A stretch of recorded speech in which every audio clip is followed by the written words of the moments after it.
السلام علیکم ورحمۃ اللہ وبرکاتہ۔ نحمده ونصلي على رسوله الكريم، اما بعد فاعوذ باللہ من الشیطان الرجیم، بسم اللہ الرحمن الرحیم، من حمزه ونفخه ونفسه، رب اشرح لي صدری ويسر لي أمري واحلل عقدة من لساني يفقهوا قولي واجعل لي وزيرا من أهلي، اللهم صل على محمد وعلى آل محمد كما صليت على إبراهيم وعلى آل إبراهيم إنك حميد مجيد، اللهم بارك على محمد وعلى آل محمد كما باركت على إبراهيم وعلى آل إبراهيم إنك حميد مجيد۔ سورہ الاعراف نمبر ہے 88، سپارہ نمبر 9۔ قال الملأ الذين استكبروا من قومه لنخرجنك يا شعيب والذين آمنوا معك من قريتنا أو لتعودن في ملتنا قال أولو كنا كارهين۔ اس کی قوم کے سرداروں نے جو اپنی بڑائی کے گھمنڈ میں مبتلا تھے اس سے کہا کہ اے شعیب، ہم تجھے اور ان لوگوں کو جو تیرے ساتھ ایمان لائے ہیں اپنی بستی سے نکال دیں گے، ورنہ تم ان لوگوں کو ہماری ملت میں واپس آنا ہوگا۔ شعیب نے جواب دیا، کیا زبردستی ہمیں پھیرا جائے گا خواہ ہم راضی نہ ہوں۔ اب قال مالا یعنی وہ لوگ جو سردار تھے، قوم کے سردار۔ مالا سے مراد سوسائٹی کے وہ لوگ جن کے پاس اتھارٹی ہو اور جن سے یعنی کامن پیپل جو ہے وہ انسپائر ہوتے ہوں، جیسا کہ آپ کہہ سکتے ہیں کہ پولیٹیشنز ہیں، سائنٹیفکس ہیں، اور اسی طرح سے فلاسفر وغیرہ، جسے عام لوگ جو ہیں وہ انسپائر ہوں۔ تو شعیب علیہ السلام کی قوم کے جو سردار تھے جن کے پاس اتھارٹی تھی قوانین بنانے کی کرنے کی، انہوں نے کہا، جو اپنی بڑائی کے گھمنڈ میں مبتلا تھے، یعنی ان کے پاس وہ ایلیٹ سے تھے اور سٹیٹس تھا ان کا، اس وجہ سے انہوں نے کہا اے شعیب، ہم تجھے اور ان لوگوں کو جو تیرے ساتھ ایمان لائے ہیں اپنی بستی سے نکال دیں گے، ورنہ تم لوگوں کو ہماری دین میں آنا ہوگا۔ یعنی دھمکیاں دیتے تھے کہ ہمارے دین پہ، جو ہمارا دین ہے اس پہ آ جاؤ ورنہ ہم یہاں سے نکال دیں گے۔ کیا زبردستی ہمیں پھیرا جائے گا خواہ ہم راضی نہ ہوں؟ شعیب علیہ السلام نے جواب دیا، کیسے آپ ہمیں ہمارے دین سے پھیر سکتے ہیں جب ہم راضی نہ ہوں؟ قد افترینا علی اللہ کذبا، ہم اللہ پر جھوٹ گڑنے والے ہوں گے اگر تمہاری ملت میں پلٹ آئیں، یعنی اگر تمہارے ریلیجن میں پلٹ آتے ہیں تو ہم پھر کیا ہوں گے؟ جھوٹ بولنے والے، جبکہ اللہ ہمیں اس سے نجات دے چکا ہے۔ ہمارے لیے تو اس کی طرف پلٹنا اب کسی طرح ممکن نہیں، الا یہ کہ خدا ہمارا رب ہی ایسا چاہے۔ ہمارے رب کا علم ہر چیز پر حاوی ہے، اسی پر ہم نے اعتماد کر لیا۔ اے رب، ہمارے اور ہماری قوم کے درمیان ٹھیک ٹھیک فیصلہ کر دے، اور تو بہترین فیصلہ کرنے والا ہے۔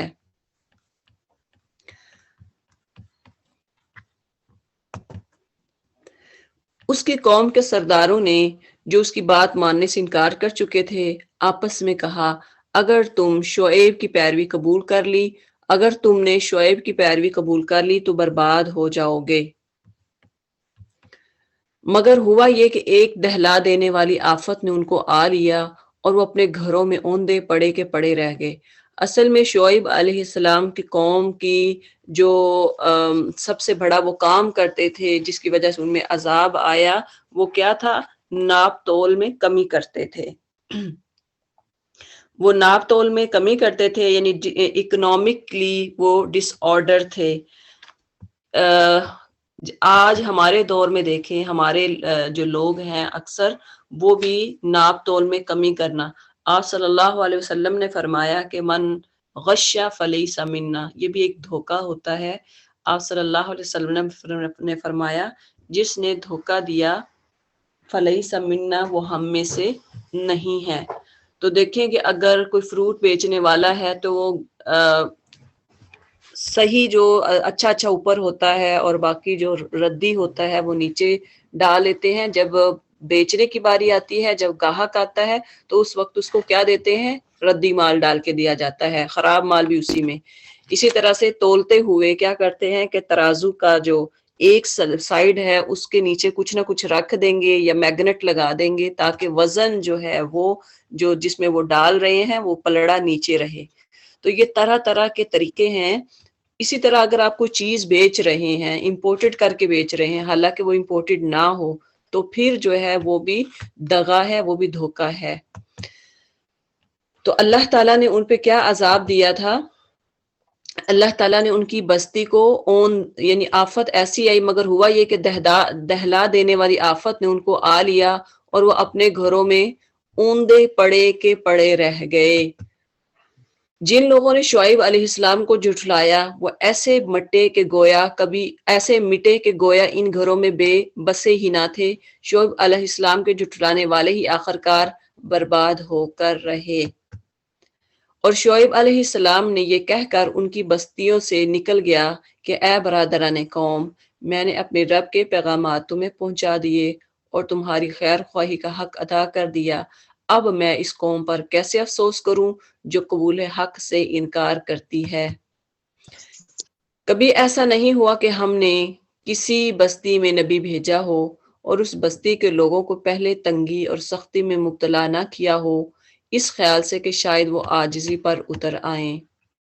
یعنی پہلے جتنی بھی لوگ ہوتے تھے تو ان میں اتنی تنگی اور سختی میں مبتلا کیا جاتا تھا، لوگ ان کو تنگ کرتے، کسی نہ کسی طرح سے بلی کرتے، تو اس وقت پھر ایک دوسری قوم آ جاتی اس خیال سے کہ شاید وہ عاجزی پر اتر آئیں، لیکن وہ کیا کرتے؟ وہ عاجزی پر نہیں آتے تھے، اور پھر ہم نے ان کی بدحالی کو خوشحالی سے بدل دیا، یہاں تک کہ وہ خوب پھلے پھولے اور کہنے لگے کہ ہمارے اصلاح پر بھی اچھے اور برے دن آتے ہی رہے ہیں۔ آخرکار ہم نے انہیں اچانک پکڑ لیا اور انہیں خبر تک نہ ہوئی۔ جب وہ اپنے جو انبیاء ہوتے ہیں، جب وہ انبیاء کی بات نہیں سنتے اور اس کے بعد پھر ان پہ مصیبتیں بھی آتی ہیں لیکن پھر بھی نہیں سنتے، پھر اللہ تعالیٰ ان کو ایک اچھا جو خوشحال کر دیتا ہے، ان کا بزنس جو ہے وہ چلا دیتا ہے، ان کے کاروبار میں برکت دیتا ہے، ہر طرف سے خوشحالی ہوتی ہے، پھر اچانک ان کو پکڑ لیا جاتا ہے۔ وہ سمجھتے ہیں کہ شاید ہم پہ خوشحالی آئی ہے کیونکہ اللہ ہم سے خوش ہے، تو پھر اللہ تعالیٰ ان لوگوں کو اچانک پکڑ لیتے ہیں۔ اگر بستیوں کے لوگ ایمان لاتے اور تقوی کی روش تقوی اختیار کرتے تو ہم ان پر آسمان اور زمین سے برکتوں کے دروازے کھول دیتے، مگر انہوں نے تو جھٹلایا، لہٰذا ہم نے اس بری کمائی کے حساب میں انہیں پکڑ لیا، وہ سمیٹ رہے تھے۔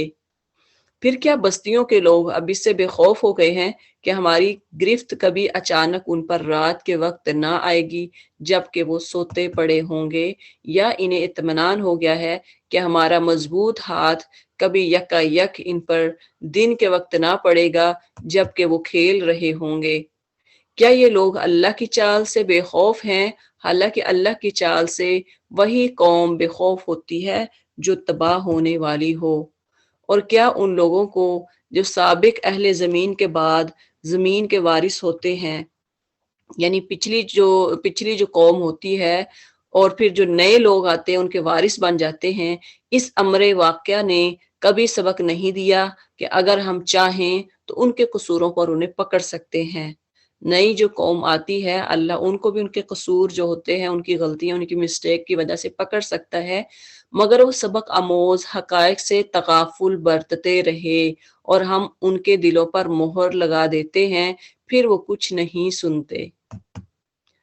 یہ قومیں جن کے قصے ہم تمہیں سنا رہے ہیں تمہارے سامنے مثال میں موجود ہیں کہ ان کے رسول ان کے پاس کھلی کھلی نشانیاں لے کر آئے، مگر جس چیز کا وہ ایک دفعہ جھٹلا چکے تھے پھر اسے وہ ماننے والے نہ تھے۔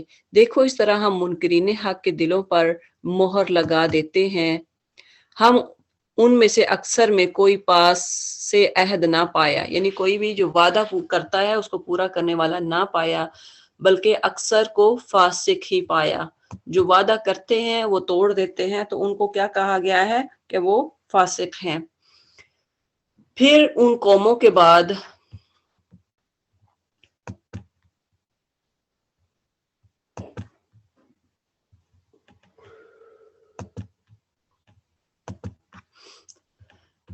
عائشہ آپ دیکھ لیجئے گا جو کوئی آئے۔ پھر ان قوموں کے بعد جن کا ذکر اوپر کیا گیا ہے، ہم نے موسیٰ علیہ السلام کو اپنی نشانیوں کے ساتھ فرعون اور اس کی قوم کے سرداروں کے پاس بھیجا۔ اب یہاں سے حضرت موسیٰ علیہ السلام کا جو قصہ ہے وہ سٹارٹ ہو چکا ہے۔ تو پھر ان قوموں کے بعد جن کا ذکر اوپر کیا گیا ہے، ہم نے موسیٰ علیہ السلام کو اپنی نشانیوں کے ساتھ فرعون اور اس کی قوم کے سرداروں کے پاس بھیجا، مگر انہوں نے بھی ہماری نشانیوں کے ساتھ ظلم کیا۔ بس دیکھو کہ ان مفسدوں کا کیا انجام ہوا۔ موسیٰ علیہ السلام نے کہا، اے فرعون، میں کائنات کے مالک کی طرف سے بھیجا گیا ہوں، میرا منصب یہی ہے کہ اللہ کا نام لے کر کوئی بات حق کے سوا نہ کہوں۔ میں تم لوگوں کے پاس تمہارے رب کی طرف سے صریح دلیل ماموریت لے کر آیا ہوں، لہٰذا تو بنی اسرائیل کو میرے ساتھ بھیج دے۔ فرعون نے کہا، اگر تو کوئی نشانی لایا ہے اور اپنے دعوے میں سچا ہے تو پیش کر۔ موسیٰ علیہ السلام نے اپنا عصا پھینکا اور یکا یک وہ جیتا جاگتا اژدھا بن گیا۔ اس نے اپنی جیب سے ہاتھ نکالا اور سب دیکھنے والے کے سامنے وہ چمک رہا تھا۔ تو اللہ تعالیٰ نے یہ جو میریکل تھا، ہاتھ کا چمکنا اور جو لاٹھی ہے، عصا ہے، اس کو پھینکنا اور وہ اچانک اژدھا بن جانا، تو یہ جو معجزہ تھا حضرت موسیٰ علیہ السلام کا، یہ ٹائم بانڈ تھا۔ یعنی ہر نبی جو جتنے بھی آپ صلی اللہ علیہ وسلم سے پہلے انبیاء آئے، ان کو کوئی نہ کوئی معجزہ دیا جاتا تھا، ان کے قوم کو دکھانے کے لیے کہ یہ ایک نبی ہے، ان کو معجزہ دیا جاتا، ایسی چیز دی جاتی کہ جو پہلے نہ ہوتی تھی۔ تو ہر انبیاء، جتنے بھی انبیاء آئے، ان کے جو معجزہ تھے وہ سب جو ہے ٹائم باؤنڈ ہوتے تھے، ایک لمٹ ہوتی تھی۔ لیکن جو آپ صلی اللہ علیہ وسلم ہیں، وہ پوری انسانیت، ان کو جو بھی معجزے دیے گئے، اور وہ معجزہ کیا تھا ان کا؟ قرآن۔ قرآن جو ہے وہ سب سے بڑا معجزہ ہے آپ صلی اللہ علیہ وسلم کا، اور یہ ٹائم باؤنڈ نہیں تھا، ٹائم باؤنڈ نہیں ہے، یہ رہتی دنیا تک، قیامت تک جو ہے یہ معجزہ قائم رہے گا۔ اور دیکھیں، آپ دیکھتے ہیں کہ یہ کیسے معجزہ ہے، قرآن ایک کیسے میریکل ہے۔ آپ دیکھیں کہ اس کی 6000 سے زائد آیات جو ہیں، 30 پارے، اللہ تعالیٰ نے، آپ دیکھیں کہ آپ ایک کتاب لے لیں، کوئی اردو کی کتاب یا عربک کی یا انگلش کی، تو آپ اس کو اگر 100 پیج کی بھی ہو تو کیا آپ اس کو رٹ سکتے ہیں word to word, letter to letter, کوئی کسی کوما کے ساتھ، ہائفن کے ساتھ، آپ کیا ان کو پڑھ سکتے ہیں؟ اس کو یاد رکھ سکتے ہیں کہ یہاں پہ فل سٹاپ ہے، یہاں پہ کوما ہے، یہاں پہ ہائفن ہے وغیرہ؟ کہ کوئی نہیں اس طرح سے یاد کر سکتا، جس طرح کے ایک حافظ قرآن ایک ایک لیٹر فتحہ کسرہ دمہ کے ساتھ اس کو یاد کرتا ہے، کتنا کھینچنا ہے، کتنا اس کو شارٹ کرنا ہے، کتنا اس کو گنہ کرنا، کہاں گنہ کرنا ہے، کہاں اخفا کرنا ہے، حافظ قرآن کو ایک ایک اس کا سائن یاد ہوتا ہے۔ تو یہ سب سے بڑا معجزہ ہے اللہ تعالیٰ کا کہ ایک عام انسان جو ہے وہ بھی اس کو یاد کر سکتا ہے۔ وَنَزَعَ يَدَهُ، تو حضرت موسیٰ علیہ السلام کا جو معجزہ تھا ان کا، یعنی وہ کیا تھا کہ اپنی جیب سے ہاتھ نکالا اور سب دیکھنے والوں کے سامنے وہ چمک رہا تھا۔ تو یہ حضرت موسیٰ علیہ السلام کو معجزہ دیا گیا تھا۔ اس پر فرعون کی قوم کے سرداروں نے آپس میں کہا کہ یقیناً یہ شخص بڑا ماہر جادوگر ہے، تمہیں تمہاری زمین سے بے دخل کرنا چاہتا ہے، اب کہو کیا کہتے ہو۔ پھر ان سب نے فرعون کو مشورہ دیا کہ اسے اور اس کے بھائی کو انتظار میں رکھیے، اور تمام شہروں میں ہر کارے بھیج دیجیے.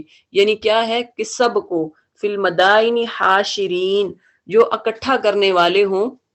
یعنی جیسے آج کے دور میں کہہ لیں کہ سوشل میڈیا پہ اعلان کر دیں، پوسٹ ڈال دیں، کہ نیوز ڈال دیں، کہ جہاں یا ایڈ ڈال دیں کہ جہاں جہاں بھی جادوگر، ماہر جادوگر ملیں وہ سارے آ جائیں، وہ سارے اکٹھے ہو جائیں. تو اسی طرح سے یعنی انہوں نے اشتہار کیا یا انہوں نے یہ مشہور کر دیا یا اعلان کر دیے انہوں نے کہ جادوگر اکٹھے ہو جائیں. یا تو کبھی کل ساحر علیم، کہ ہر ماہر فن جادوگر کو آپ کے پاس لے آئیں. یعنی جادوگر بھی عام جادوگر نہیں تھے، جو ماہر ہوتے تھے. جادوگر فرعون کے پاس آ گئے. انہوں نے کہا اگر ہم غالب رہے تو ہمیں اس کا صلہ تو ضرور ملے گا. فرعون نے جواب دیا ہاں، اور تم مقرب بارگاہ میں ہوں گے. یعنی ایک تو صلہ ملے گا، تمہیں ریوارڈ بھی دیا جائے گا، ساتھ تو ہمارے چہیتے بھی ہوں گے. یعنی ہمارے دربار میں بھی مقرب بن کے رہو گے، قریب ہمارے رہو گے مشیر کی حیثیت سے. پھر انہوں نے موسیٰ علیہ السلام سے کہا تم پھینکتے ہو یا ہم پھینکیں؟ موسیٰ علیہ السلام نے جواب دیا تم ہی پھینکو. انہوں نے جو اپنے آنچر پھینکے تو نگاہوں کو مسحور اور دلوں کو خوف زدہ کر دیا. اب دیکھیں کہ جو بھی جادوگر ہوتا ہے اصل میں وہ چیز بدلتی نہیں ہے، وہ آنکھیں جو ہیں ان میں ایسا جادو کرتے ہیں کہ ان کو جو وہ دکھانا چاہتے ہیں وہ دیکھ لیتے ہیں، اور دلوں کو خوف زدہ کر دیا اور بڑا ہی زبردست جادو بنا لائے. ہم نے موسیٰ علیہ السلام کو اشارہ کیا کہ پھینک اپنا عصا. اس کا پھینکنا تھا کہ آن کی آن میں کہ اس طرح امیجیٹلی وہ ان کے اس جھوٹے طلسم کو نگلتا چلا گیا. یعنی جو اژدھا تھا وہ اتنا بڑا تھا کہ ایک سیکنڈ میں اتنی جلدی کیا ہوا کہ وہ جو انہوں نے جادو کیا تھا اس کو کھا گیا. اس طرح جو حق تھا وہ حق ثابت ہوا، اور جو کچھ انہوں نے بنا رکھا تھا وہ باطل ہو کے رہ گیا. فرعون اور اس کے ساتھی میدان مقابلہ میں مغلوب ہوئے اور فتح مند ہونے کے بجائے الٹے ذلیل ہوئے. اب دیکھیں کہ فتح مند کس طرح تھا، تو وہ بادشاہ، تو وہ فتح مند، وہ فتح والا تھا. یعنی وکٹری آلریڈی اس کے ہاتھ میں تھی، لیکن وہ پھر بھی ذلیل ہو گیا. ذلیل کیسے؟ موسیٰ علیہ السلام کے ہاتھوں ہوا. جو اعضا جو تھا وہ سب کچھ جادوگروں کا نگل گیا، اور جادوگروں کا حال یہ ہوا کہ گویا کسی چیز نے اندر سے انہیں سجدے میں گرا دیا. یعنی وہ بھی دیکھ کے دھنگ رہ گئے کہ یہ کیسا جادو ہے، کہ عام یہ جادو نہیں ہو سکتا کہ جو اس طرح سے جیسے یہ موسیٰ علیہ السلام نے کیا ہے. اندر سے ان کے دل قبول کر رہے تھے کہ یہ واقعہ ہی نبی ہے. کہنے لگے ہم نے مان لیا ہے رب العالمین کو، اس رب کو، یعنی رب موسیٰ و ہارون، جو موسیٰ اور ہارون کا رب ہے، اس کو ہم نے مان لیا. فرعون نے کہا تم اس پر ایمان لے آئے قبل اس کے کہ میں تمہیں اجازت دوں. یعنی تم کیسے ایمان لا سکتے ہو کہ جب کہ میں نے تمہیں اجازت ہی نہیں دی؟ یقیناً یہ کوئی خفیہ سازش تھی. یعنی تم پہلے ہی کوئی پلاننگ کر کے موسیٰ علیہ السلام کے سے ساتھ مل کر کوئی پلاننگ کر کے آئے تھے. لیکن جو تم لوگوں نے اس دارالسلطنت میں کی، جو تم لوگوں نے اس دارالسلطنت میں کی تاکہ اس کے مالکوں کا اقتدار سے بے دخل کر دو، اچھا تو اس کا نتیجہ اب تمہیں معلوم ہوا جاتا ہے. یعنی انہوں نے کہا کہ شاید یہ تم نے سازش کی ہے موسیٰ علیہ السلام کے سے ساتھ مل کر، اور اس دارالسلطنت میں، اس کنگڈم میں مل کر جو تم نے سازش کی ہے اب اس کا نتیجہ ضرور بھگتو گے. میں تمہارے ہاتھ پاؤں مخالف سمتوں سے کٹوا دوں گا. لَأُقَطِّعَنَّ أَيْدِيَكُمْ وَأَرْجُلَكُمْ، اپوزٹ، یعنی ایک ہاتھ اگر رائٹ سائڈ کا ہے تو ٹانگ جو ہے وہ لیفٹ سائڈ والی کٹوا دوں گا، اور اس کے بعد تمہیں سب کو سولی پر چڑھا دوں گا. انہوں نے جواب دیا بہرحال ہمیں پلٹنا اپنے رب ہی کی طرف ہے. یعنی چلو دنیا میں تم سزا دے دو گے، آخر کار تو ہمیں اللہ کی طرف جانا ہے. تو یہ دیکھیں کہ یہ سب سے بڑی بات ہے کہ انسان جب یہ سوچے کہ موت تو مجھے آنی ہے تو کیوں نہ اللہ کے راہ میں آئے، کیوں نہ دین کا کام کرتے ہوئے آئے، کیوں نہ جہاد کرتے ہوئے آئے، کیوں نہ جہاد بالنفس کرتے ہوئے آئے، کیوں نہ بھی جہاد بالقلم کرتے ہوئے آئے. اب جس چیز کا بھی جہاد کر سکتے ہیں اس کا جہاد کریں. تو جس بات پر ہم سے انتقام لیا جانا چاہیے تھا وہ اس کے سوا کچھ نہیں کہ ہمارے رب کی نشانیاں جب ہمارے سامنے آ گئیں تو ہم نے انہیں مان لیا. اے رب ہم پر صبر کا فیضان کر اور ہمیں دنیا سے اٹھا اس حال میں کہ ہم تیرے فرما بردار ہوں. یہ انہوں نے دعا کی تھی، ربنا افرغ علینا صبرا وتوفنا مسلمین. تو یہ استقامت کی دعا جو ہے، صبر پر ڈٹے رہنے کی اور اسلام کی حالت میں فوت ہونے کے لیے انسان یہ زیادہ سے زیادہ دعا کرے. آپ اپنے پاس لکھ بھی لیں، اور گروپ میں بھی کل ہم نے شیئر کر دی تھی، ربنا افرغ علینا صبرا وتوفنا مسلمین، کہ اے ہمارے رب افرغ علینا، ڈال دے ہم پر صبر، وتوفنا مسلمین، اور ہمیں فرما بردار جب ہم فوت ہوں، موت آئے تو مسلمین، اسلام کی حالت میں آئے. تو یہ دعا جو ہے اپنا یہ روٹین میں اس کو اپنا وظیفہ بنا لیں. فرعون سے اس کی قوم کے سرداروں نے کہا، کیا تو موسیٰ اور ان کی قوم کو یوں ہی چھوڑ دے گا کہ ملک میں فساد پھیلائیں اور وہ تیری اور تیرے معبودوں کی بندگی چھوڑ بیٹھے؟ فرعون نے جواب دیا، میں ان کے بیٹوں کو قتل کراؤں گا اور اس کی عورتوں کو جیتا رہنے دوں گا. ہمارے اقتدار کی گرفت ان پر مضبوط ہے. یعنی میں اب پاور میں ہوں تو میرے پاس میں کیا کر سکتا ہوں، میں ان کی عورتوں کو زندہ چھوڑوں گا اور ان کے مردوں کو قتل کرواؤں گا.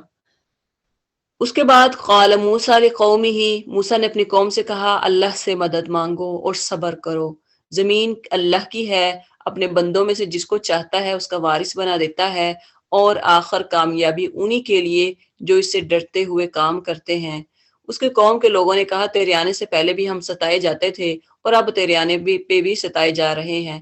یعنی جیسے وہ بلیم گیم کرنا، کیا کہتے ہیں کہ تیری وجہ سے سارا کچھ ہو رہا ہے. اس نے جواب دیا، قریب ہے وہ وقت کہ تمہارا رب تمہارے دشمن کو ہلاک کر دے اور تم کو زمین میں خلیفہ بنا دے، پھر دیکھے کہ تم کیسے عمل کرتے ہو. یعنی یہ موسیٰ علیہ السلام نے جواب دیا کہ قریب ہے کہ اللہ تعالیٰ تمہیں جانشین بنا دے، اللہ تعالیٰ تمہیں خلیفہ وقت یعنی زمین میں خلیفہ بنا دے. تو پھر دیکھیے کہ تم کیسے عمل کرتے ہو، پھر پتہ چلے گا. ابھی تو تم غلامی میں ہو. پھر ہم نے فرعون کے لوگوں کو کئی سال تک قحط اور پیداوار کی کمی میں مبتلا رکھا کہ شاید ان کو ہوش آ جائے. اب دیکھیں کہ پھر فرعون کو قحط کا عذاب بھی بھیجا فرعون کی قوم پہ کہ شاید ان کو عقل آ جائے، لیکن وہ بندے نہ بنے. مگر ان کا حال یہ تھا کہ جب اچھا زمانہ آتا تو کہتے کہ ہم اسی کے مستحق ہیں، اور جب برا زمانہ آتا تو موسیٰ اور اس کے ساتھیوں کو اپنے لیے فعال بد ٹھہراتے، یعنی یہ منحوس ہیں. تو در حقیقت ان کی فعال بد تو اللہ کے پاس تھی، مگر ان میں سے اکثر بے علم تھے. آج ہم بھی یہی کرتے ہیں کہ ہمارے ساتھ اگر کوئی اچھا ہوتا ہے تو یہ ہم تو اس کے مستحق ہیں، ہمیں ہونا چاہیے. لیکن اگر وہ ہمارے ساتھ کوئی برا ہو جائے، ہمارے ساتھ کوئی برا ہو جائے، کوئی مشکل آ جائے، کوئی تکلیف آ جائے، تو کیا کہتے ہیں، یہ تو فلاں کی وجہ سے ہوا ہے، یہ تو بہو آ گئی ہے جب سے تب اس کی وجہ سے ہوا ہے، ہمارے گھر میں سارا رزق ختم ہو گیا، کس کی وجہ سے، بہو کی وجہ سے، یہ شاید ہے ہی منحوس. تو اس طرح سے بلیم گیم کھیلی جاتی ہے، اپنے گناہوں کا برڈن جو ہے وہ دوسرے پہ ڈالا جاتا ہے.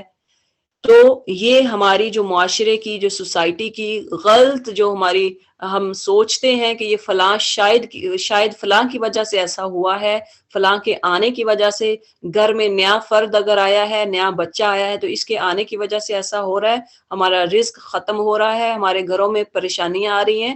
تو یہ اس وجہ سے نہیں ہوتا، یہ انسان کے اپنے اعمال کی وجہ سے ہوتا ہے. انہوں نے موسیٰ سے کہا، تو ہمیں مسحور کرنے کے لیے خواہ کوئی نشانی لے آ، ہم تو تیری بات ماننے والے نہیں ہیں.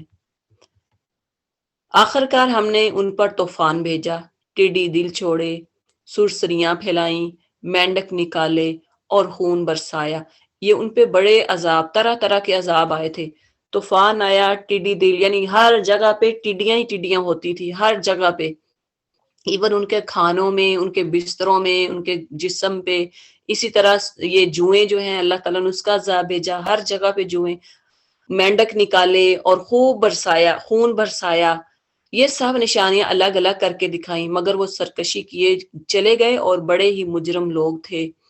جب کبھی ان پر بلا یعنی عذاب نازل ہو جاتی تو کہتے، اے موسیٰ، تجھے اپنے رب کی طرف سے جو منصب حاصل ہے اس کی بنا پر ہمارے حق میں دعا کر، اگر آپ کے تو اب کے تو ہم پر سے یہ بلا ٹلوا دے، یعنی اس دفعہ تو نے اگر بلا ٹلوا دی تو ہم تیری بات مان لیں گے اور بنی اسرائیل کو تیرے ساتھ بھیج دیں گے، مگر جب ہم ان پر سے اپنا عذاب ایک وقت مقرر تک کے لیے جس کا وہ برحال پہنچنے والے تھے ہٹا لیتے تو وہ یکلخت امیجیٹلی اپنے عہدے سے پھر جاتے، یعنی جب ان سے ہٹا دیتے تو فوراً وہ اس اپنے جو بات ہوتی، اپنا جو وعدہ ہوتا کہ ہم بنی اسرائیل کو تیرے ساتھ بھیج دیں گے، اس سے وہ پھر جاتے تھے۔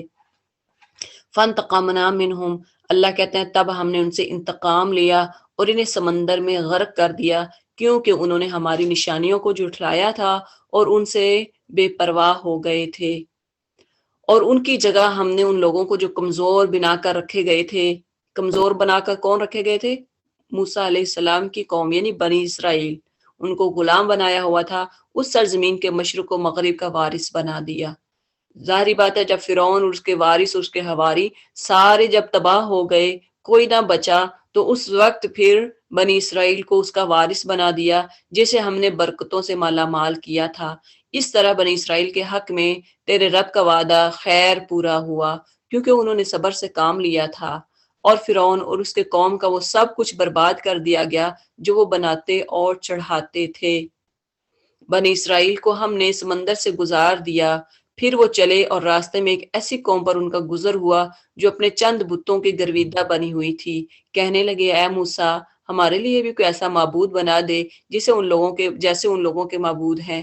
دیکھیں کہ غلام جو ہوتا ہے ان کا مائنڈ بھی غلام ہی بن جاتا ہے، فزیکلی وہ غلام تھے لیکن جسمانی طور پہ وہ غلام تھے، لیکن ان کا جو مائنڈ دماغ تھا وہ بھی غلامی کا شکار ہو چکا تھا، تو انہوں نے سمجھا کہ جیسے یعنی اللہ پہ توکل کرنے کی بجائے یعنی چند لوگ یا چند چیزوں کا انہوں نے کہا کیوں نہ اس کو معبود بنا لیا جائے۔ موسیٰ علیہ السلام نے کہا تم لوگ بڑی نادانی کی باتیں کرتے ہو، یعنی ان کا دماغ جو ہے نا وہ معاف ہو چکا تھا، سوچنے سمجھنے کی صلاحیت نہیں رہی تھی، تو اس لیے انہوں نے جو کچھ دوسرے کر رہے تھے، جو دوسروں کو دیکھا وہی انہوں نے ڈیمانڈ کر دی۔ یہ لوگ جس طریقے کی پیروی کر رہے ہیں وہ تو برباد ہونے والا ہے، اور وہ جو عمل کر رہے ہیں وہ سراسر باطل ہے۔ پھر موسیٰ علیہ السلام نے کہا کیا میں اللہ کے سوا کوئی اور معبود تمہارے لیے تلاش کروں، حالانکہ وہ اللہ ہی ہے جس نے تمہیں دنیا بھر کی قوموں میں فضیلت بخشی ہے۔ اور اللہ تعالیٰ فرماتا ہے وہ وقت یاد کرو جب ہم نے فرعون والوں سے تمہیں نجات دی، جن کا حال یہ تھا کہ تمہیں سخت عذاب میں مبتلا رکھتے تھے، تمہارے بیٹوں کو قتل کرتے اور تمہاری بیٹیوں کو زندہ رہنے دیتے تھے۔ یعنی اللہ تعالیٰ ان کو یاد دلوا رہے ہیں وہ نعمت یاد کرو کہ جب اللہ نے فرعون سے تمہیں نجات دی، فرعون سے نجات دی۔ فرعون کیا کرتا تھا؟ تمہاری بیٹیوں کو یا عورتوں کو زندہ رکھتا تھا اور بیٹوں کو قتل کرتا، اور اس میں تمہارے رب کی طرف سے تمہاری بڑی آزمائش تھی۔ ہم نے موسیٰ کو 30 شب و روز کے لیے کوہ سینا پر طلب کیا اور بعد میں 10 دن کا اضافہ کیا، یعنی 40 دن وہاں ٹھہرے۔ اس طرح اس کے رب کے مقرر کردہ مدت پورے 40 دن ہو گئی۔ موسیٰ علیہ السلام نے چلتے ہوئے اپنے بھائی سے کہا میرے پیچھے تم میرے قوم میں میری جانشینی کرنا اور ٹھیک کام کرتے رہنا اور بگاڑ پیدا کرنے والوں کے طریقے پر نہ چلنا۔ اپنے بھائی ہارون علیہ السلام کو انہوں نے اپنا جانشین مقرر کیا۔ جب وہ ہمارے مقرر کیے ہوئے وقت پر پہنچا اور اس کے رب نے اس سے کلام کیا تو اس نے التجا کی اے میرے رب مجھے یا رائے نظر دے کہ میں تجھے دیکھوں، یعنی مجھے اپنی آنکھوں سے تجھے دیکھنا ہے۔ فرمایا تو مجھے نہیں دیکھ سکتا، ہاں ذرا سامنے کے پہاڑ کی طرف دیکھ، اگر وہ اپنی جگہ قائم رہے۔ جب آپ کو کسی سے بہت محبت ہو نا، بہت پیار ہو اور آپ نے دیکھا ہی نہ ہو، سن کے ہی آپ اس کی بات سن کے صرف آپ اسے پیار کریں، محبت کریں، تو پھر آپ کا دل کرتا ہے کہ جیسے آپ کلاس کر رہی ہیں، ہم ساری آپس میں جب بات کرتے ہیں دل کرتا ہے جسے آپ زیادہ چاہتے ہیں، دل کرتا ہے کہ کاش میں اس کو دیکھ لوں، یعنی میں اس کو فزیکل دیکھوں، یہ کیسی لگتی ہے، کیسے چلتی، کیسے پھرتی ہے۔ تو یہی حال اللہ تعالیٰ حضرت موسیٰ علیہ السلام کا تھا کہ جب اللہ سے اتنی محبت کی اور 40 دن کے لیے وہاں گئے کوہ سینا پہ، تو طور پہاڑ پہ، تو اس وقت انہوں نے کہا کہ اللہ میں نے آنکھوں سے دیکھنا ہے، آپ کو اپنی ریئل آنکھوں سے دیکھنا ہے کہ آپ کیسے لگتے ہو۔ اس پر اللہ نے فرمایا کہ تو مجھے دیکھ نہیں سکتا، لیکن ذرا سامنے کے پہاڑ کی طرف دیکھ، اگر وہ اپنی جگہ قائم رہ جائے تو البتہ تو مجھے دیکھ سکے گا۔ چنانچہ اس کے رب نے جب پہاڑ پر تجلی کی تو اسے ریزہ ریزہ کر دیا، اور موسیٰ علیہ السلام غش کھا کر گر پڑا۔ جب ہوش آیا تو بولا، پاک ہے تیری ذات، میں تیرے حضور توبہ کرتا ہوں اور سب سے پہلے ایمان لانے والا ہوں۔ فرمایا، اے موسیٰ، میں نے تمام لوگوں پر ترجیح دے کر تجھے منتخب کیا کہ میری پیغمبری کرے، یعنی میرا پیغام لوگوں تک پہنچا دے اور مجھ سے ہم کلام ہو، بس جو کچھ میں تجھے دوں اسے لے اور شکر بجا لا، یعنی جتنا تمہیں دے دیا ہے اتنا ہی لے اور اللہ کا شکر ادا کر کہ اللہ نے مجھے جو کچھ دیا ہے الحمدللہ۔ اس کے بعد ہم نے موسیٰ کو ہر شعبہ زندگی کے متعلق نصیحت اور ہر پہلو کے متعلق واضح ہدایت تختیوں پر لکھ کر دی، اور اسے کہا ان ہدایت کو مضبوط ہاتھوں سے سنبھال اور اپنی قوم کو حکم دے کہ ان کے بہتر مفہوم کی پیروی کریں، یعنی جو حکم اس تختیوں پہ تھی وہاں ریٹن فارم میں موجود تھا کہ کیا کیا حکم بجا لانے ہیں، کون سے اوامر کرنے ہیں، کون سے کام کرنے ہیں اور کون سے کن کاموں سے باز رہنا ہے۔ اور عنقریب میں تمہیں فاسقوں کے گھر دکھاؤں گا، یعنی جو نافرمانی کریں گے تو عنقریب میں بھی فاسقوں کے گھر دکھاؤں گا۔ سأصرف عن آیاتی الذین یتکبرون فی الارض بغیر الحق، میں اپنی نشانیوں سے ان لوگوں کی نگاہیں پھیر دوں گا جو بغیر کسی حق کی زمین میں بڑے بنتے ہیں، وہ خواہ کوئی نشانی دیکھ لیں کبھی اس پر ایمان نہ لائیں گے، اگر سیدھا راستہ ان کے سامنے آئے تو اسے اختیار نہ کریں گے، اور اگر ٹیڑھا راستہ نظر آئے تو اس پر چل پڑیں گے، اس لیے کہ انہوں نے ہماری نشانیوں کو جھٹلایا اور ان سے بے پرواہی کرتے رہے۔ یعنی جو لوگ ہمارے دین کو قبول نہیں کرے گا، خواہ وہ کوئی نشانی دیکھ لیں، کبھی اس پر ایمان نہیں لائیں گے۔ کہتے ہیں اسکالر کہتے ہیں کہ مضبوط دل، مضبوط ایمان جو ہے، یہ دونوں چیزیں ایمان اور دل انسان کو عمل پر جما دیتا ہے۔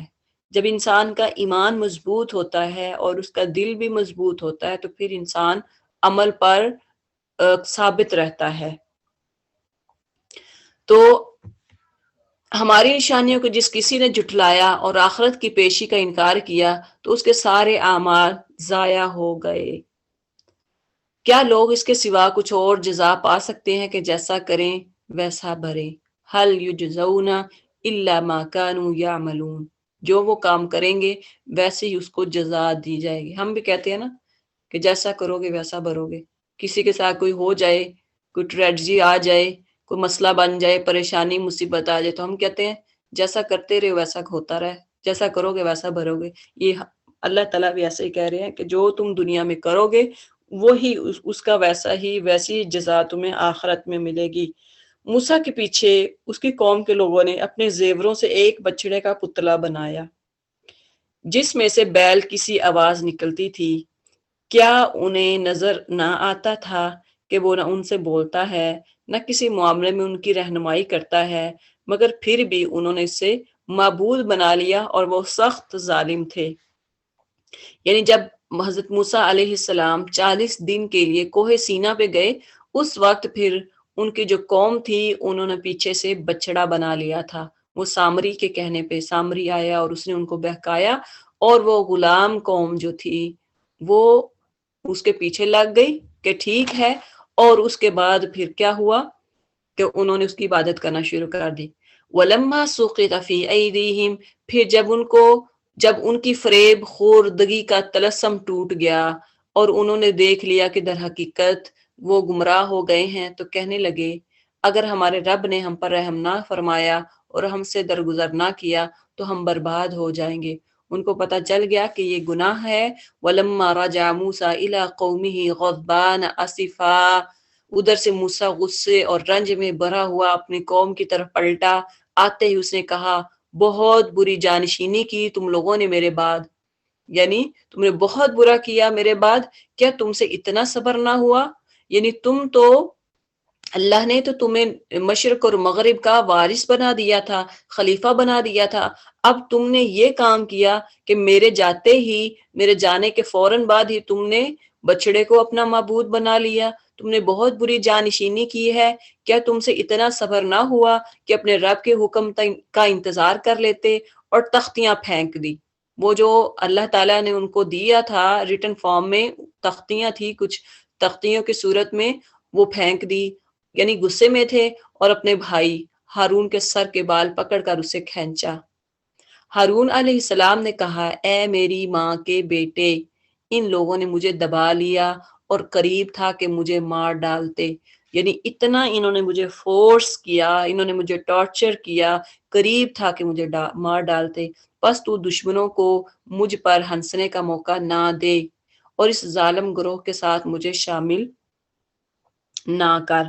دیکھیں کہ یہ جو بچڑے کو پوجا کرنا، تو جب موسیٰ علیہ السلام واپس آئے تو ان کو پتا چلا کہ یہ گولڈ کاف کی عبادت کرتے ہیں، تو اس وقت ان کو بڑا غصہ آیا۔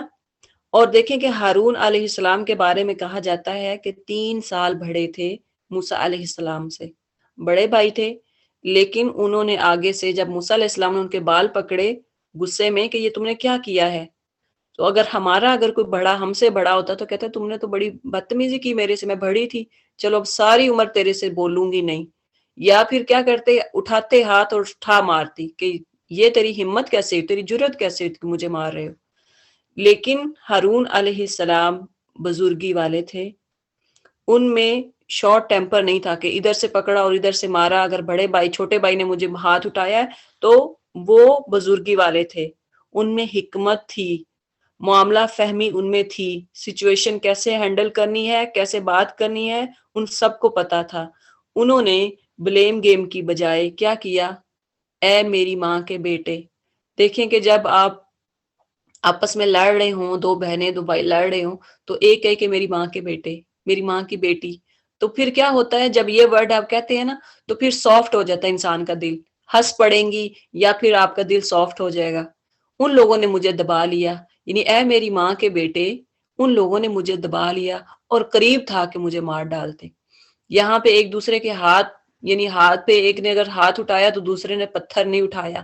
یہ ہمارے اور ہمارے بچوں کے لیے بھی لیسن ہے کہ اگر چھوٹا بھی اگر کبھی بدتمیزی کر دے، کیونکہ ان کو پتا تھا کہ یہ ہر وقت ان کا بہیو ایسے نہیں ہوتا، ہر وقت انہوں نے یعنی غصے سے نہیں بولتے، آج ضرور کچھ ایسا ان کو غصہ لگا ہے، یہ غلطی تھی ہماری قوم کی جس کی وجہ سے ان کو غصہ ہے، اور یہ بہت بڑا گناہ کر بیٹھے ہیں ہماری قوم کے لوگ جو کچھ کیا ہے۔ تو ظاہری بات ہے ان کو بھی تھا کہ میرے ہوتے ہوئے، میری جانشینی میں، میرے انڈر یہ لوگ تھے، لیکن ان سب لوگوں نے مل کر یہ جو بچڑے کی عبادت کرنا شروع کی ہے، یہ میرے ہوتے ہوئے کی ہے۔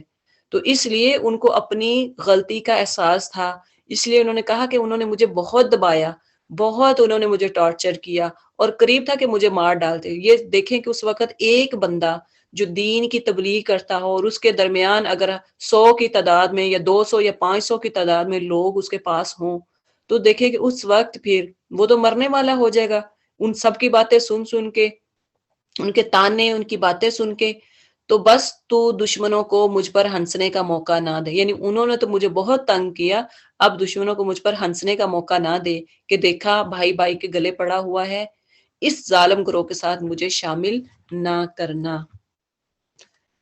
تب موسیٰ علیہ السلام نے کہا، اے رب، مجھے اور میرے بھائی کو معاف کر اور ہمیں اپنی رحمت میں داخل فرما، تو سب سے بڑھ کر رحیم ہے۔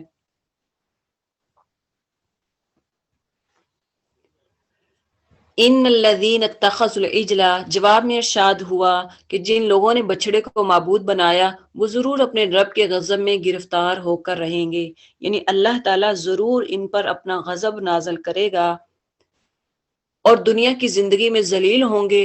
جھوٹ کرنے والوں کو ہم ایسی ہی سزا دیتے ہیں، اور جو لوگ برے عمل کریں پھر توبہ کر لیں اور ایمان لے آئیں تو یقیناً اس توبہ اور ایمان کے بعد تیرا رب درگزر کرنے اور رحم فرمانے والا ہے۔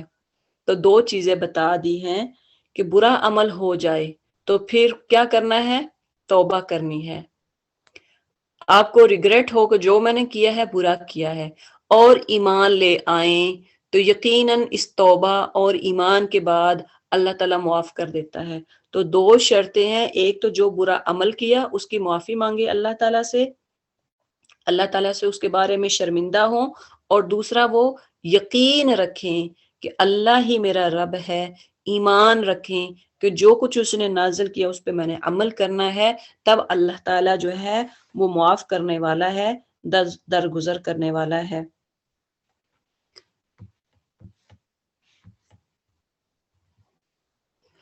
پھر جب موسیٰ علیہ السلام کا غصہ ٹھنڈا ہوا تو اس نے وہ تختیاں اٹھا لیں جن کی تحریر میں ہدایت اور رحمت تھی، جہاں لکھا ہوا تھا کہ ہدایت ہے اور رحمت ہے ان لوگوں کے لیے جو اپنے رب سے ڈرتے ہیں، اور اس نے اپنی قوم کے 70 آدمیوں کو منتخب کیا تاکہ اس کے ساتھ ہمارے مقرر کیے ہوئے وقت پر حاضر ہوں، یعنی اپنے قوم کے جو 70 نیک لوگ تھے ان کو اپنے ساتھ اس وقت انہوں نے حاضر کیا۔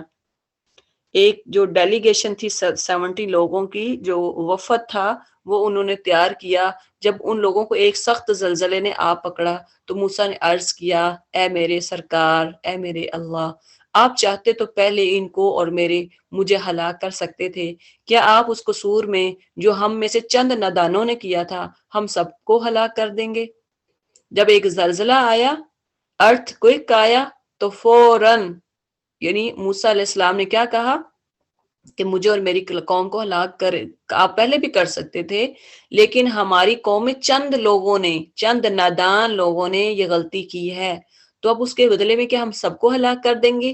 یہ تو آپ کی ڈالی ہوئی ایک آزمائش تھی جس کے ذریعے سے آپ جسے چاہتے ہیں گمراہی میں مبتلا کرتے ہیں اور جسے چاہتے ہیں ہدایت بخشتے ہیں۔ تو ہمارے سرپرست تو آپ ہی ہیں، بس ہمیں معاف کر دیجئے اور ہم پر رحم فرمائیے، آپ سب سے بڑھ کر معاف کرنے والے ہیں۔ یعنی اللہ کے رسول فرمایا کہ یعنی جو بھی نبی ہوتا ہے وہ دعا کرتا ہے اپنی قوم کے لیے، تو وہ سب کے لیے دعا کرتا ہے، جیسا کہ موسیٰ علیہ السلام نے یہاں پہ اپنی سب قوم کے لیے دعا کی کہ اگر انہوں نے نادانی کی ہے تو باقی اس میں ایسے بھی لوگ ہیں جو فرما بردار ہیں، اور ہمارے لیے اس دنیا کی بھلائی بھی لکھ دیجئے اور آخرت کی بھی، ہم نے آپ کی طرف رجوع کر لیا۔ جواب میں ارشاد ہوا، سزا تو میں جسے چاہتا ہوں دیتا ہوں، مگر میری رحمت ہر چیز پر چھائی ہے، اور اس میں ان لوگوں کے حق میں لکھوں گا جو نافرمانی سے پرہیز کریں گے، زکوٰۃ دیں گے اور میری آیات پر ایمان لائیں گے۔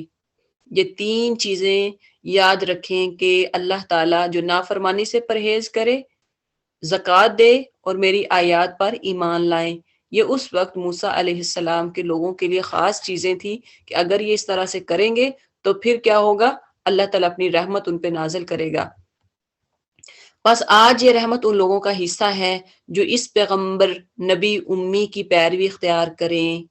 یہاں سے آپ صلی اللہ علیہ وسلم کے بارے میں آ رہا ہے کہ آج یہ رحمت ان لوگوں کا حصہ ہے جو اس پیغمبر یعنی نبی صلی اللہ علیہ وسلم کی پیروی اختیار کریں، جس کا ذکر انہیں اپنے ہاں تورات اور انجیل میں لکھا ہوا ملتا ہے، وہ انہیں نیکی کا حکم دیتا ہے، بدی سے روکتا ہے، ان کے لیے پاک چیزیں حلال اور ناپاک چیزیں حرام کرتا ہے، اور ان پر سے وہ بوجھ اتارتا ہے جو ان پر لدے ہوئے تھے، اور وہ بندشیں کھولتا ہے جن میں وہ جکڑے ہوئے تھے۔ کیا مطلب ہے کہ موسیٰ علیہ السلام کی جو قوم تھی بنی اسرائیل، ان کے کوسچن کرنے کی وجہ سے ان پر جو حلال چیزیں تھی وہ بھی حرام کر دی جاتی تھی۔ چھوٹی بات پہ جب انہوں نے کوسچن کیا، چھوٹی بات پہ، تو ان چیزوں سے ان کو منع کر دیا جاتا تھا، جیسا کہ ہفتے کے دن کی مچھلیاں پکڑنا، اور پھر انہوں نے یہاں تک کوسچن کرے کہ کیا ہم اگر کسی کے گھر میں کوئی بیمار ہو تو اس کی عیادت کرنے بھی جا سکتے ہیں کہ نہیں، اس سے بھی کہ اللہ نے ہمیں منع کیا ہے، یعنی چھوٹی بات پہ کوسچن کرتے تھے۔ تو وہ بھی پھر اللہ تعالیٰ نے کہہ دیا کہ تم گھروں میں رہو، کوئی بھی کام اس دن تم سبت کے دن یعنی ہفتے کے دن نہیں کر سکتے۔ تو وہ بندشیں آپ صلی اللہ علیہ وسلم کھولتا ہے۔ اب دیکھیں کہ اللہ تعالیٰ نے ہماری جو شریعت ہے اس میں چند چیزیں حرام کی، ایک لسٹ بتائی کہ یہ چیزیں حرام ہیں، لیکن زیادہ چیزیں حلال ہیں، تو لہٰذا جو لوگ اس پر ایمان لائیں اور اس کی حمایت اور نصرت کریں اور اس روشنی کی پیروی اختیار کریں، یعنی روشنی سے مراد کیا ہے؟ قرآن ہے، جو اس کی پیروی کرے گا اور جو اس کے ساتھ نازل کی گئی ہے وہی فلاح پانے والے ہیں۔ تو تو فلاح کا بتا دیا اللہ تعالیٰ نے کہ فلاح پانے والے لوگ کون کون سے ہیں، جو کہ ایک تو یا امرہم بالمعروف، امر بالمعروف کرتے ہیں، نہا عن المنکر کرتے ہیں، یعنی منکر سے روکتے ہیں، برائی دیکھی تو روکنا شروع کر دیا، وَيُحِلَّ لَهُمُ الطَّيِّبَاتِ، اور پاک چیزوں کو حلال اور حرام کو حرام ٹھہراتے ہیں۔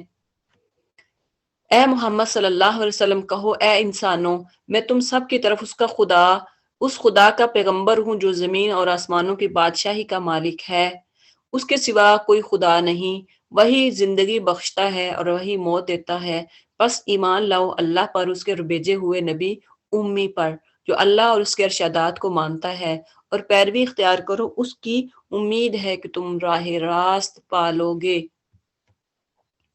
موسیٰ علیہ السلام کی قوم میں ایک گروہ ایسا بھی تھا جو حق کے مطابق ہدایت کرتا اور حق ہی کے مطابق انصاف کرتا تھا۔ موسیٰ علیہ السلام کی قوم کے بارے میں دو گروہ بن چکے تھے۔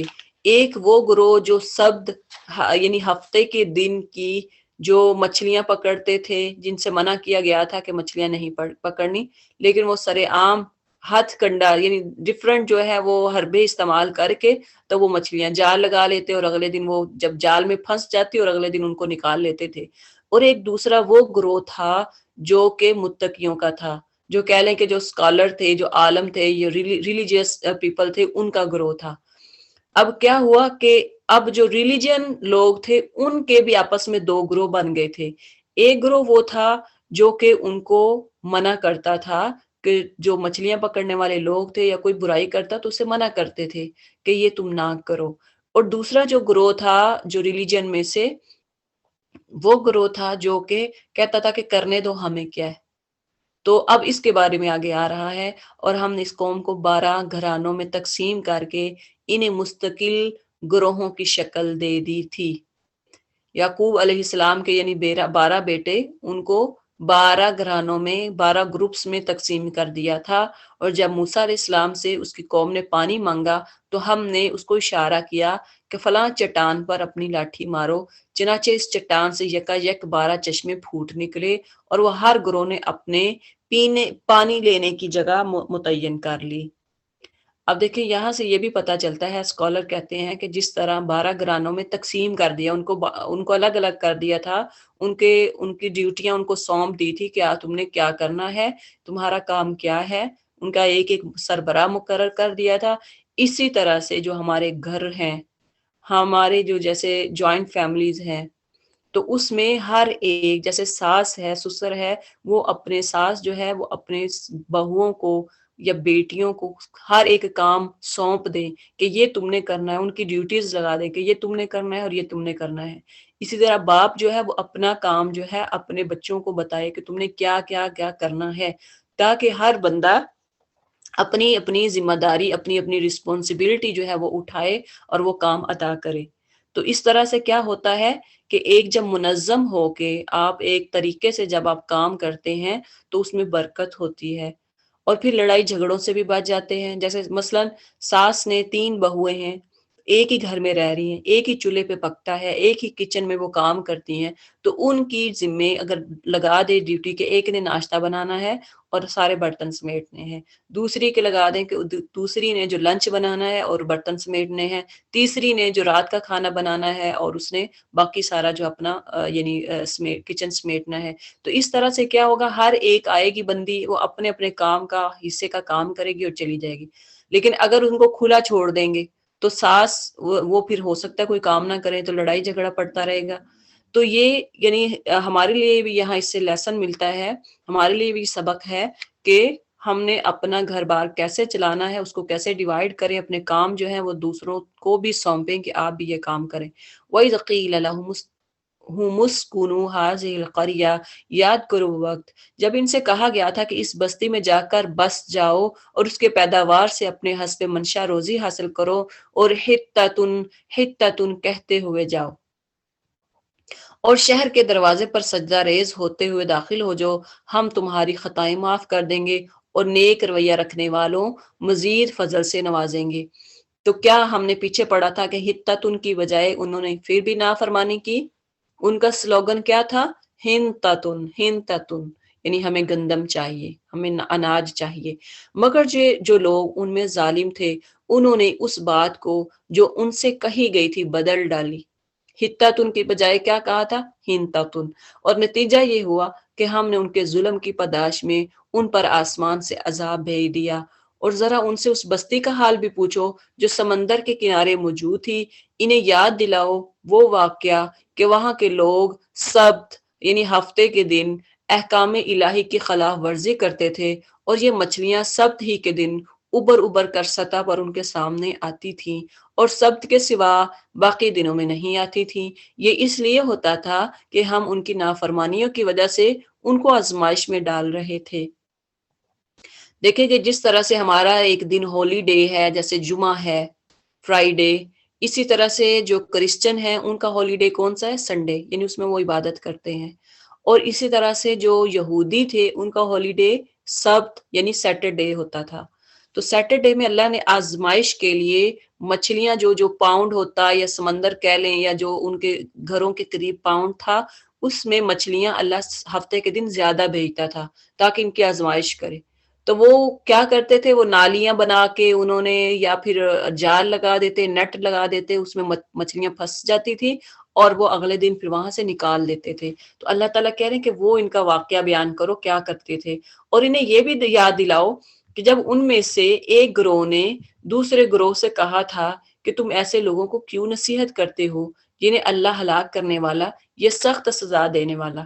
جیسا کہ میں نے پہلے بتایا کہ دو گروہ، جو ریلیجن میں بھی دو گروہ مقرر تھے، دو گروہ بن چکے تھے، ایک منع کرتا تھا اور دوسرا اسے کہتا تھا چھوڑ دو، کرنے دو جو کرتے ہیں، ہمیں کیا ہے، اس پہ ان پہ تو عذاب آنے والا ہے، اب چھوڑ دو انہیں۔ تو انہوں نے جواب دیا ہم یہ سب کچھ تمہارے رب کے حضور اپنی معذرت پیش کرنے کے لیے کرتے ہیں کہ کل کو ہم پر یہ بات نہ ہو کہ تم نے لوگوں کو کیوں نہیں سمجھایا تھا، تم نے لوگوں کو کیوں نہیں بتایا تھا۔ اور کہا جاتا ہے کہ وَإِذْ قَالَتْ أُمَّةٌ مِّنْهُمْ لِمَ تَعِظُونَ، تعظون کا مطلب کیا ہے؟ واعظ سے ہے۔ واعظ کا مطلب کیا ہوتا ہے؟ یہ نہیں ہوتا کہ ڈراؤ، صرف ان کو برے یعنی ڈراتے جاؤ کہ تم نے یہ کام کر رہے ہو، تم برے ہو، تم غلط کر رہے ہو، تمہیں عذاب آئے گا، نہیں۔ واعظ کا مطلب ہوتا ہے عین سے، یعنی اتنے میٹھے انداز سے بات کرنی، اتنے رحم دلی سے، یا اتنا کہہ لیں کہ ان کا جیسے اپنے لوگ بات کرتے ہیں، آپ پیار سے بات کریں کہ دیکھیں آپ یہ جو کام ہے یہ ہمیں جائز نہیں ہے، ہمارے لیے ہمیں چاہیے کہ ان سے باز آ جائے، یعنی بات بھی کر دیں، ان کے دلوں کو لگے بھی نہ کہ انہوں نے ہمارے خلاف بات کی ہے، اس انداز میں ان سے بات کریں، سمجھانے کے طریقے۔ جیسے آپ کسی کوئی نماز نہیں پڑھتی تو آپ کہیں نماز نہیں پڑھتی تو نماز پتہ ہے بین العبد و بین الکفر ترک الصلاۃ، کہ کافر اور مسلمان کے درمیان تو نماز کا فرق ہے، تو تم تو کافر ہو گئی، نماز نہیں پڑھتی تو تم تو کافر ہو۔ اب جب ہم کسی بندی سے کہیں گے کہ تم نماز نہیں پڑھتی، حدیث میں آتا ہے کہ کافر اور مسلمان کے درمیان صرف نماز کا فرق ہے، تم تو کافر ہو، وہ کیا کرے گی؟ کیا ہماری بات سنے گی؟ کہے گی جا بھاگ، تو کہاں مجھے یہ کہنے، وہ ہم سے نفرت کرے گی کہ یہ کیا۔ دوسری سائڈ پہ آپ اگر اسی کے بجائے آپ کہیں کہ نماز ہمارے لیے فرض ہے اور ہمیں چاہیے کہ نماز پڑھے، نماز میں برکتیں ہیں، نماز جو ہے ایک اچھی ایکسرسائز ہے، نماز پوری کی پوری دعا ہے، اس کے فائدے بتائیں گے، تو پھر وہ ہو سکتا ہے کہ وہ آپ کی بات کی طرف آئے۔ تو یہ انداز تھا، واعظ کا انداز تھا ان کا، ڈرانے کا انداز نہیں تھا جو دوسرا ریلیجن گروپ تھا۔ اس امید پر کرتے ہیں کہ شاید یہ لوگ اس کی نافرمانی سے پرہیز کرنے لگے۔ آخر کار جب ان ہدایات کو بالکل ہی فراموش کر گئے جو انہیں یاد کرائی گئی تھی، تو ہم نے ان لوگوں کو بچا لیا جو برائی سے روکتے تھے، ان کو اللہ نے بچا لیا، اور باقی سب لوگوں کو جو ظالم تھے ان کی نافرمانیوں پر سخت عذاب میں پکڑ لیا۔ یعنی جو اس میں وہ ریلیجن گروہ بھی جو کہ کہتا تھا کہ کرنے دو ہمیں کیا ہے، وہ بھی اس میں شامل، وہ بھی عذاب میں مبتلا تھا۔ پھر جب وہ پوری سرکشی کے ساتھ وہی کام کیے چلے گئے جسے انہیں روکا گیا تھا، تو ہم نے کہا کہ بندر ہو جاؤ، ذلیل اور خوار۔ تو اللہ تعالیٰ نے ان کو بندر بنا دیا اور ان کو رسوا کیا۔ اور یاد کرو کہ جب کہ تمہارے رب نے اعلان کر دیا کہ وہ قیامت تک برابر ایسے لوگ بنی اسرائیل پر مسلط کرتا رہے گا جو ان کو بدترین عذاب دیں گے، یقیناً تمہارا رب سزا دینے میں تیز دست ہے، یعنی بہت جلدی کرتا ہے، اور یقیناً وہ درگزر اور رحم سے بھی کام لینے والا ہے۔ یعنی دونوں سائڈز اللہ تعالیٰ کی بتا دی کہ ایک تو لسریع العقاب، یعنی کوئی کام کرتا ہے، کوئی بھی کام ہے عذاب دینے میں بہت جلدی کرتا ہے، اور دوسری سائڈ پہ اگر کوئی معافی مانگتا ہے تو اللہ تعالیٰ غفور الرحیم بھی ہے۔ ہم نے ان کو زمین میں ٹکڑے ٹکڑے کر کے بہت سی قوموں میں تقسیم کر دیا، کچھ لوگ ان میں نیک تھے اور کچھ اس سے مختلف، اور ہم ان کو اچھے اور برے حالات سے آزمائش میں مبتلا کرتے رہے کہ شاید یہ پلٹ آئیں۔ پھر اگلی نسلوں کے بعد ایسے ناخلف لوگ ان کے جانشین ہوئے جو کتاب الہی کے وارث ہو کر اس دنیا دنا کے فائدے سمیٹتے تھے، یعنی ادنا دنیا جو ہے اس کے فائدے سمیٹتے تھے، اور کہہ دیتے ہیں کہ توقع ہے ہمیں معاف کر دیا جائے گا، اور اگر وہی متاع دنیا پھر سامنے آتی ہے تو پھر لپک کر اسے لے لیتے ہیں۔ کیا ان سے کتاب کا عہد نہیں لیا جا چکا ہے کہ اللہ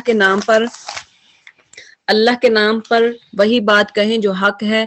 یہ خود پڑھ چکے ہیں جو کتاب میں لکھا ہے، آخرت کے قیام گاہ تو خدا ترس لوگوں کے لیے ہی بہتر ہے، کیا تم اتنی سی بات نہیں سمجھتے؟ اب دیکھیں کہ اللہ تعالیٰ نے بتا دیا کہ ادنا دنیا کچھ بھی نہیں ہے، وَإِن يَأْتِهِمْ عَرَضٌ مِثْلَهُمْ يَأْخُذُوهُ، یعنی کوئی بھی چیز آتی ہے تو فوراً پکڑ لیتے ہیں، یعنی دنیا کی چیزوں کو لیتے ہیں، دنیا کے پیچھے بھاگتے ہیں، دنیا کے لیے ہم سارا کچھ کر رہے ہیں۔ اب دیکھیں کہ ہماری پریورٹیز کیا ہوتی ہیں دنیا کی، یعنی پہلی پریورٹی ہماری کیا ہوتی ہے؟ ہماری اپنی اولاد، ہمارے بچے، ان کو کھلانا پلانا، ان کے لیے جو کچھ بھی کرنا، سارا دن بچوں کے لیے، ٹھیک ہے۔ دوسری ہماری پریورٹی کی ہوتی ہے ہمارا گھر اس کو صاف کرنا، اس کی صفائیاں کرنا۔ تیسری کیا ہوتی ہے؟ کاروبار کرنا، کوئی بزنس کرتا ہے، کوئی جاب کرتا ہے تو وہ سورس آف انکم کیا ہے اس کے بارے میں سارا سوچتے ہیں، کرتے ہیں۔ اور پھر چوتھی کیا ہوتی ہے؟ بڑی مشکل سے دین، نماز ملا ٹائم تو پڑھ لی، نہ ملا تو نہ پڑھی۔ چوتھے نمبر پہ ہم نے اپنے پریورٹی جو دین کو رکھا ہے، جو کہ پہلے نمبر پہ ہونی چاہیے۔ اگر آپ اپنا یہ اولاد، یعنی آپ کا گھر بار، آپ کا ہسبینڈ، یہ ساری چیزیں آپ ساتھ ساتھ کریں، ساتھ دین کو بھی پریورٹی دیں تو زیادہ بہتر ہے۔ جو لوگ کتاب کی پابندی کرتے ہیں اور جنہوں نے نماز قائم کر رکھی ہے، یقیناً ایسے کردار لوگوں کا اجر ہم ضائع نہیں کرتے۔ انہیں وہ وقت بھی کچھ یاد ہے کہ جب ہم نے پہاڑ کو ہلا کر ان پر اس طرح چھا دیا تھا کہ گویا وہ چھتری ہے، یعنی اللہ تعالیٰ نے پہاڑ کو اوپر اٹھا دیا تھا اور یہ گمان کر رہے تھے کہ وہ ان پر آ پڑے گا، اور اس وقت ہم نے ان سے کہا تھا کہ جو کتاب ہم تمہیں دے رہے ہیں اسے مضبوطی کے ساتھ تھامو، اور جو کچھ اس میں لکھا ہے اسے یاد رکھو۔ یعنی یہ بھی اللہ تعالیٰ کا بہت بڑا ان پہ احسان تھا کہ عذاب آتے آتے، یعنی ایک پہاڑ دیکھ لیں کہ آپ کے اوپر ایک پہاڑ ہے یا ایک پتھر آپ کے سر کے اوپر ہو تو دیکھیں گے کیسا لگے گا، آپ کو لگے گا ابھی گر رہا ہے، لیکن اللہ تعالیٰ نے اس کو ہٹا دیا، ایک ڈرانے کے لیے وہ عذاب بھیجا تھا، اور اللہ تعالیٰ نے فرمایا کہ یہ جو کتاب تمہیں دی گئی ہے اس کو مضبوطی سے تھام لو، اسے یاد رکھو، توقع ہے کہ تم غلط روی سے بچتے رہو گے۔ اے نبی صلی اللہ علیہ وسلم، لوگوں کو یاد دلاؤ وہ وقت جب کہ تمہارے رب نے بنی آدم کی پشتوں سے اس کی نسل کو نکالا تھا، اور انہیں خود ان کے اوپر گواہ بناتے ہوئے پوچھا تھا کیا میں تمہارا رب نہیں ہوں؟ یہاں سے الست بربکم، جو آہد، جو وعدہ جو ہے وہ اللہ تعالیٰ عہد لست کا یاد دلا رہے ہیں کہ اللہ کی حجت ہے کہ قیامت والے دن لوگوں سے پوچھا جائے گا کہ کیا میں تمہارا رب نہیں۔ اب یہ وعدہ جو ہے اللہ تعالیٰ نے جب انسانوں کو بھی بنایا بھی نہیں تھا، یعنی بنی آدم علیہ السلام کو پیدا کیا اور وہاں سے ساری ان کی قوم، ساری قیامت تک آنے والی جو نسل تھی ان سب کو اکٹھا کر کے اللہ تعالیٰ نے وعدہ لیا۔ کیا ہمیں وہ وعدہ یاد ہے کہ اللہ نے ہم سے یہ وعدہ لیا ہے؟ ہمیں تو یاد نہیں ہے، لیکن ہمیں یقین ہے کہ اللہ تعالیٰ جو کہہ رہے ہیں کہ ہم سے وعدہ لیا گیا ہے، کہ سب نے کہا تھا کہ کیوں نہیں، بلا شہیدنا، یعنی ہم سب نے گواہی دی تھی، تو کیا ہمیں یاد ہے گواہی دی ہو؟ آپ سوئے ہوں اور سوئے سوئے آپ کوئی آپ سے بات پوچھے کہ امی چابی کہاں ہے یا امی فلاں چیز، تو آپ اگر سوئے ہوئے آپ اتنی گہری نیند میں ہیں اور آپ جواب دیں کہ فلاں جگہ پہ پڑی ہے، لیکن سو کے اٹھے تو آپ کہیں یہاں پہ چابی پڑی تھی، آپ کی اولاد کہے کہ آپ نے تو کہا تھا کہ فلاں جگہ پہ پڑی ہے تو وہ تو میں نے پکڑ لی تھی، آپ کہیں نہیں میں نے تو نہیں کہا، وہ کہیں نہیں آپ نے کہا۔ کبھی ایسا ہوتا ہے نا کہ نیند میں آپ ایسی بات کر جاتے ہیں جو کہ آپ کو بعد میں یاد، آپ اٹھتے ہیں تو پھر آپ کو یاد نہیں ہوتی۔ تو اسی طرح سے ہمیں اس وعدے کا ہمیں یاد نہیں ہے کب لیا، لیکن ہمیں یقین ہے کہ الست بربکم، اللہ نے یہ سب سے وعدہ لیا تو ہم سب نے یہی کہا کہ کیوں نہیں، بلا شہیدنا، ہم سب نے گواہی دی۔ اور قیامت والے دن یہ حجت قائم کرنے کے لیے دلیل کے طور پہ اللہ تعالیٰ پوچھیں گے کہ تم نے تو وعدہ کیا تھا، تم نے تو یہ عہد لیا تھا کہ اللہ ہی ہمارا خدا ہے، ان تقولوا یوم القیامہ انا کنا عن ھذا غافلین، یہ ہم نے اس لیے کیا کہ کہیں تم قیامت کے روز یہ نہ کہہ دو کہ ہم اس بات سے بے خبر تھے، اور یہ نہ کہنے لگو کہ شرک کی ابتدا تو ہمارے باپ دادا نے ہم سے پہلے کی تھی، ہم بعد کو ان کے نسل سے پیدا ہوئے، پھر کیا آپ ہمیں اس قصور میں پکڑتے ہیں جو غلط کار لوگوں نے کیا تھا۔ یعنی دیکھو اس طرح ہم نشانیاں واضح طور پر پیش کرتے ہیں، اور اس لیے کرتے ہیں کہ یہ لوگ جو ہیں پلٹ آئیں۔ اور اے نبی صلی اللہ علیہ وسلم، ان کے سامنے اس شخص کا حال بیان کرو جس کو ہم نے اپنی آیات کا علم عطا کیا تھا، مگر وہ ان کی پابندی سے نکل بھاگا، آخر کار شیطان اس کے پیچھے پڑ گیا، یہاں تک کہ وہ بھٹکنے والوں میں شامل ہو کر رہا۔ اور اگر ہم چاہتے اسے ان آیتوں کے ذریعے سے بلندی عطا کرتے، مگر وہ تو زمین کی طرف جھک کر رہ گیا اور اپنی خواہش نفس ہی کے پیچھے پڑ گیا، لہٰذا اس کی حالت کتے کی سی ہو گئی۔ یعنی اس کی حالت کیسی، جیسے کتے کی ہوتی ہے کہ تم اس پر حملہ کرو تب بھی زبان لٹکائے رہے، اور اسے چھوڑ دو تب بھی زبان لٹکائے رہے۔ یعنی کتے کو آپ دیکھتے ہیں کہ اس کی زبان باہر نکلی ہوتی ہے، جب اس پہ حملہ ہوتا ہے تب بھی اس کی زبان لٹک رہی ہوتی ہے، اور جب وہ عام روٹین میں ہوتا ہے تب بھی لٹک رہی ہوتی ہے۔ یہی مثال ان لوگوں کی ہے جو ہماری آیات کو جھٹلاتا ہے۔ یعنی کتے کا کام کیا ہوتا ہے، جہاں بھی اس کو کوئی چیز ملتی ہے اس کو پہلے سونگتا ہے، وہ اس کی خواہش، اس کی ہرس ختم نہیں ہوتی، رجا بھی ہوگا پھر بھی اس کی ہرس ختم نہیں ہوتی، وہ اس کو پانے کی کوشش، اس کو کھانے کی کوشش کرتا ہے۔ تم یہ حکایات ان کو سناتے رہو، شاید کہ یہ کچھ غور و فکر کریں۔ تو ایک جو حریص لوگ ہیں، جو حریص آدمی ہے جس کو دنیا کا حرص ہے، وہ بھی اس کی بھی حالت یہی ہوتی ہے کہ اس کی دنیا کی حرص ختم نہیں ہوتی۔ وَاتَّبَعَ هَوَاهُ، کیا مطلب ہے کہ اس نے اپنی خواہشات نفس کے پیچھے پڑ گیا، ایک خواہش ختم نہیں ہوئی تو دوسری خواہش ختم نہیں ہوئی تو تیسری۔ اور حدیث میں آتا ہے کہ ابن آدم کی اولاد کو اگر پہاڑ سونے کا بھی بھر کر دیا جائے، ایک وادی دی جائے سونے کی بڑھ کر کہ یہ پہاڑ ہے، یہ تمہاری ملکیت میں ہے، تو پھر بھی اس کی خواہش ہوگی کہ ایک اور وادی سونے کے مجھے مل جائے۔ یعنی اتنا حریص ہے انسان۔ تو ہمارے پاس ایک اچھا گھر آ جائے پھر کیا سوچتے ہیں کہ اب اس کی جگہ پہ ایک اور آنا چاہیے، ایک اور ملنا چاہیے جو بچوں کے لیے ہو۔ یہ تو ہمارے رہنے کے لیے میاں بیوی یہاں رہیں گے، ہمارے ابھی جو 2-4 سال کے بچے، 6 سال کے بچے ہیں، کل کو یہ بڑے ہو جائیں گے، میاں جن کی شادیاں کر دیں گے، یہ کہاں رہیں گے؟ ایک اور گھر ہونا چاہیے۔ اس کی تگ و دو میں لگ جاتے ہیں، اس کے لیے پھر اس کو پانے کے لیے کوشش کرتے رہتے ہیں ساری عمر، جاب کرنا اچھی بات ہے، لیکن جو حرص ہے وہ ہماری انسانوں کی ختم نہیں ہوتی۔ اگر دنیا کے ساتھ ساتھ دین کو بھی ساتھ لے کر چلیں، جیسا کہ اللہ تعالیٰ نے فرمایا ربنا آتنا فی الدنیا حسنہ وفی الآخرۃ حسنہ، دونوں کا بیلنس ہونا چاہیے۔ اگر دین کے پیچھے آپ لگ رہے ہیں تو ساتھ دنیا بھی، کیونکہ آپ نے کھانا پینا بھی ہے، رہنا بھی ہے، تو دنیا بھی ٹھیک اس کو بھی کریں۔ راہب نہ بن جائیں کہ صرف دین ہی کرنا ہے، صرف آپ سارا دن بس آپ قرآن پڑھتے رہے اور آپ کے میں تو کھاؤں پیوں گا نہیں، میں تو اور کچھ نہیں کروں گا، نہیں، دین اور دنیا دونوں اچھی ہو۔ اللہ تعالیٰ سے یہ دعا بھی کرنی چاہیے، لیکن ایک بندہ صرف دنیا کے پیچھے بھاگتا رہے، قرآن بھی نہ پڑھے، نماز بھی نہ پڑھے، زکوٰۃ حج بھی نہ کرے، تو وہ کیا ہے، واتبع ہوا، وہ ہے خواہش کا پیروکار۔ اس کی مثال اللہ تعالیٰ نے کتے کی سی دی ہے۔ بڑی ہی بری مثال ہے ایسے لوگوں کی جنہوں نے ہماری آیات کو جھٹلایا اور وہ آپ ہی اپنے اوپر ظلم کرتے رہے۔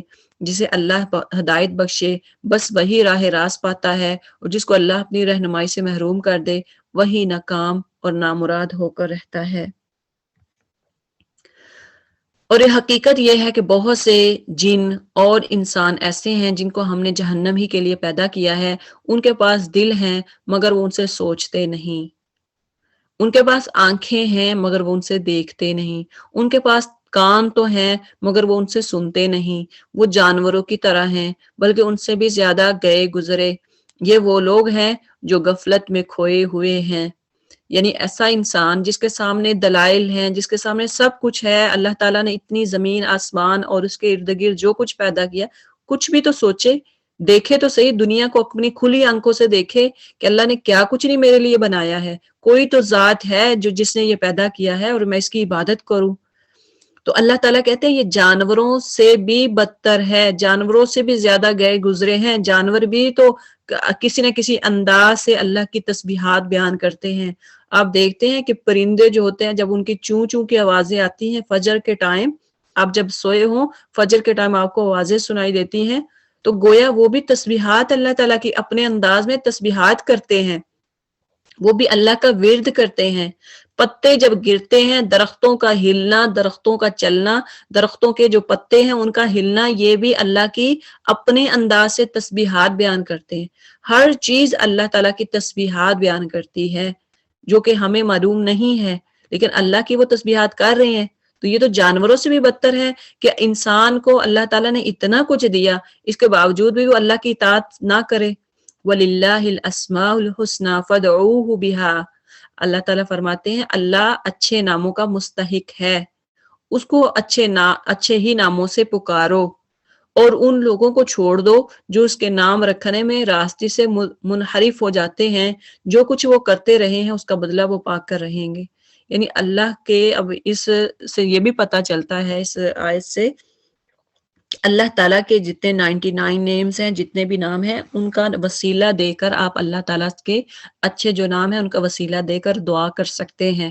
یعنی آپ یہ دعا کر سکتے ہیں کہ اللہ تو رحیم ہے، تیرے رحیم ہونے کے صدقے مجھے معاف کر دے، یعنی تو رحم کرنے والا ہے، اس کے صدقے مجھے معاف کر دے۔ اللہ تو غفور ہے، تو گناہوں کو بخشنے والا ہے، تو لوگوں کو بخشنے والا غفور و رحیم ہے، اللہ اس کے صدقے مجھے معاف، یعنی اللہ کے ناموں کا وسیلہ دے کر، اللہ رحمان ہے، اللہ تو رحیم ہے، اللہ تو ہمیں معاف کر دے۔ اللہ کے جتنے اچھے نام ہیں جس میں اللہ کے رحم، اللہ کا رحم ہونے کا پایا جاتا ہے، وہ آپ ان کے نام جو ہیں، وہ صفات جو جس میں اللہ تعالیٰ کی رحیمی، اللہ کی شفقت اور اللہ تعالیٰ کا جو رحم دل سافٹ ہونا پایا جاتا ہے، ایسے ناموں کا آپ صدقہ، آپ ان کا وسیلہ دے کر آپ دعا کر سکتے ہیں۔ اسی طرح سے اسکالر کہتے ہیں کہ آپ کے جو اپنے نیک اعمال ہیں ان کا بھی وسیلہ دے کر آپ دعا کر سکتے ہیں کہ اللہ میں نے فلاں ٹائم پہ میں نے اپنے ماں باپ کی اتنی خدمت کی، میں نے اپنے گھر بار کو، اپنا سب کچھ اپنے والدین کے لیے چھوڑ دیا کیونکہ ان کی خدمت کرنی تھی، اللہ اس میری خدمت کے بدلے میں مجھے میری جو بھی آپ کی دعا ہے آپ وہ کہہ سکتے ہیں۔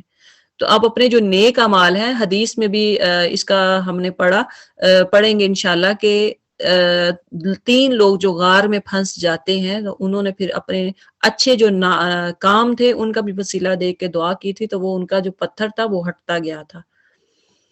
وَذَرُوا الَّذِينَ، اسی طرح جو آپ کی جو جیسے آپ کسی سے کہتے ہیں، کسی بہن سے، کسی بھائی سے میرے لیے دعا کریں، آپ کہہ سکتے ہیں کہ آپ دعا کریں ہمارے لیے، لیکن یہ آپ خود بھی بہتر ہوتا ہے کہ انسان خود دعا کرے۔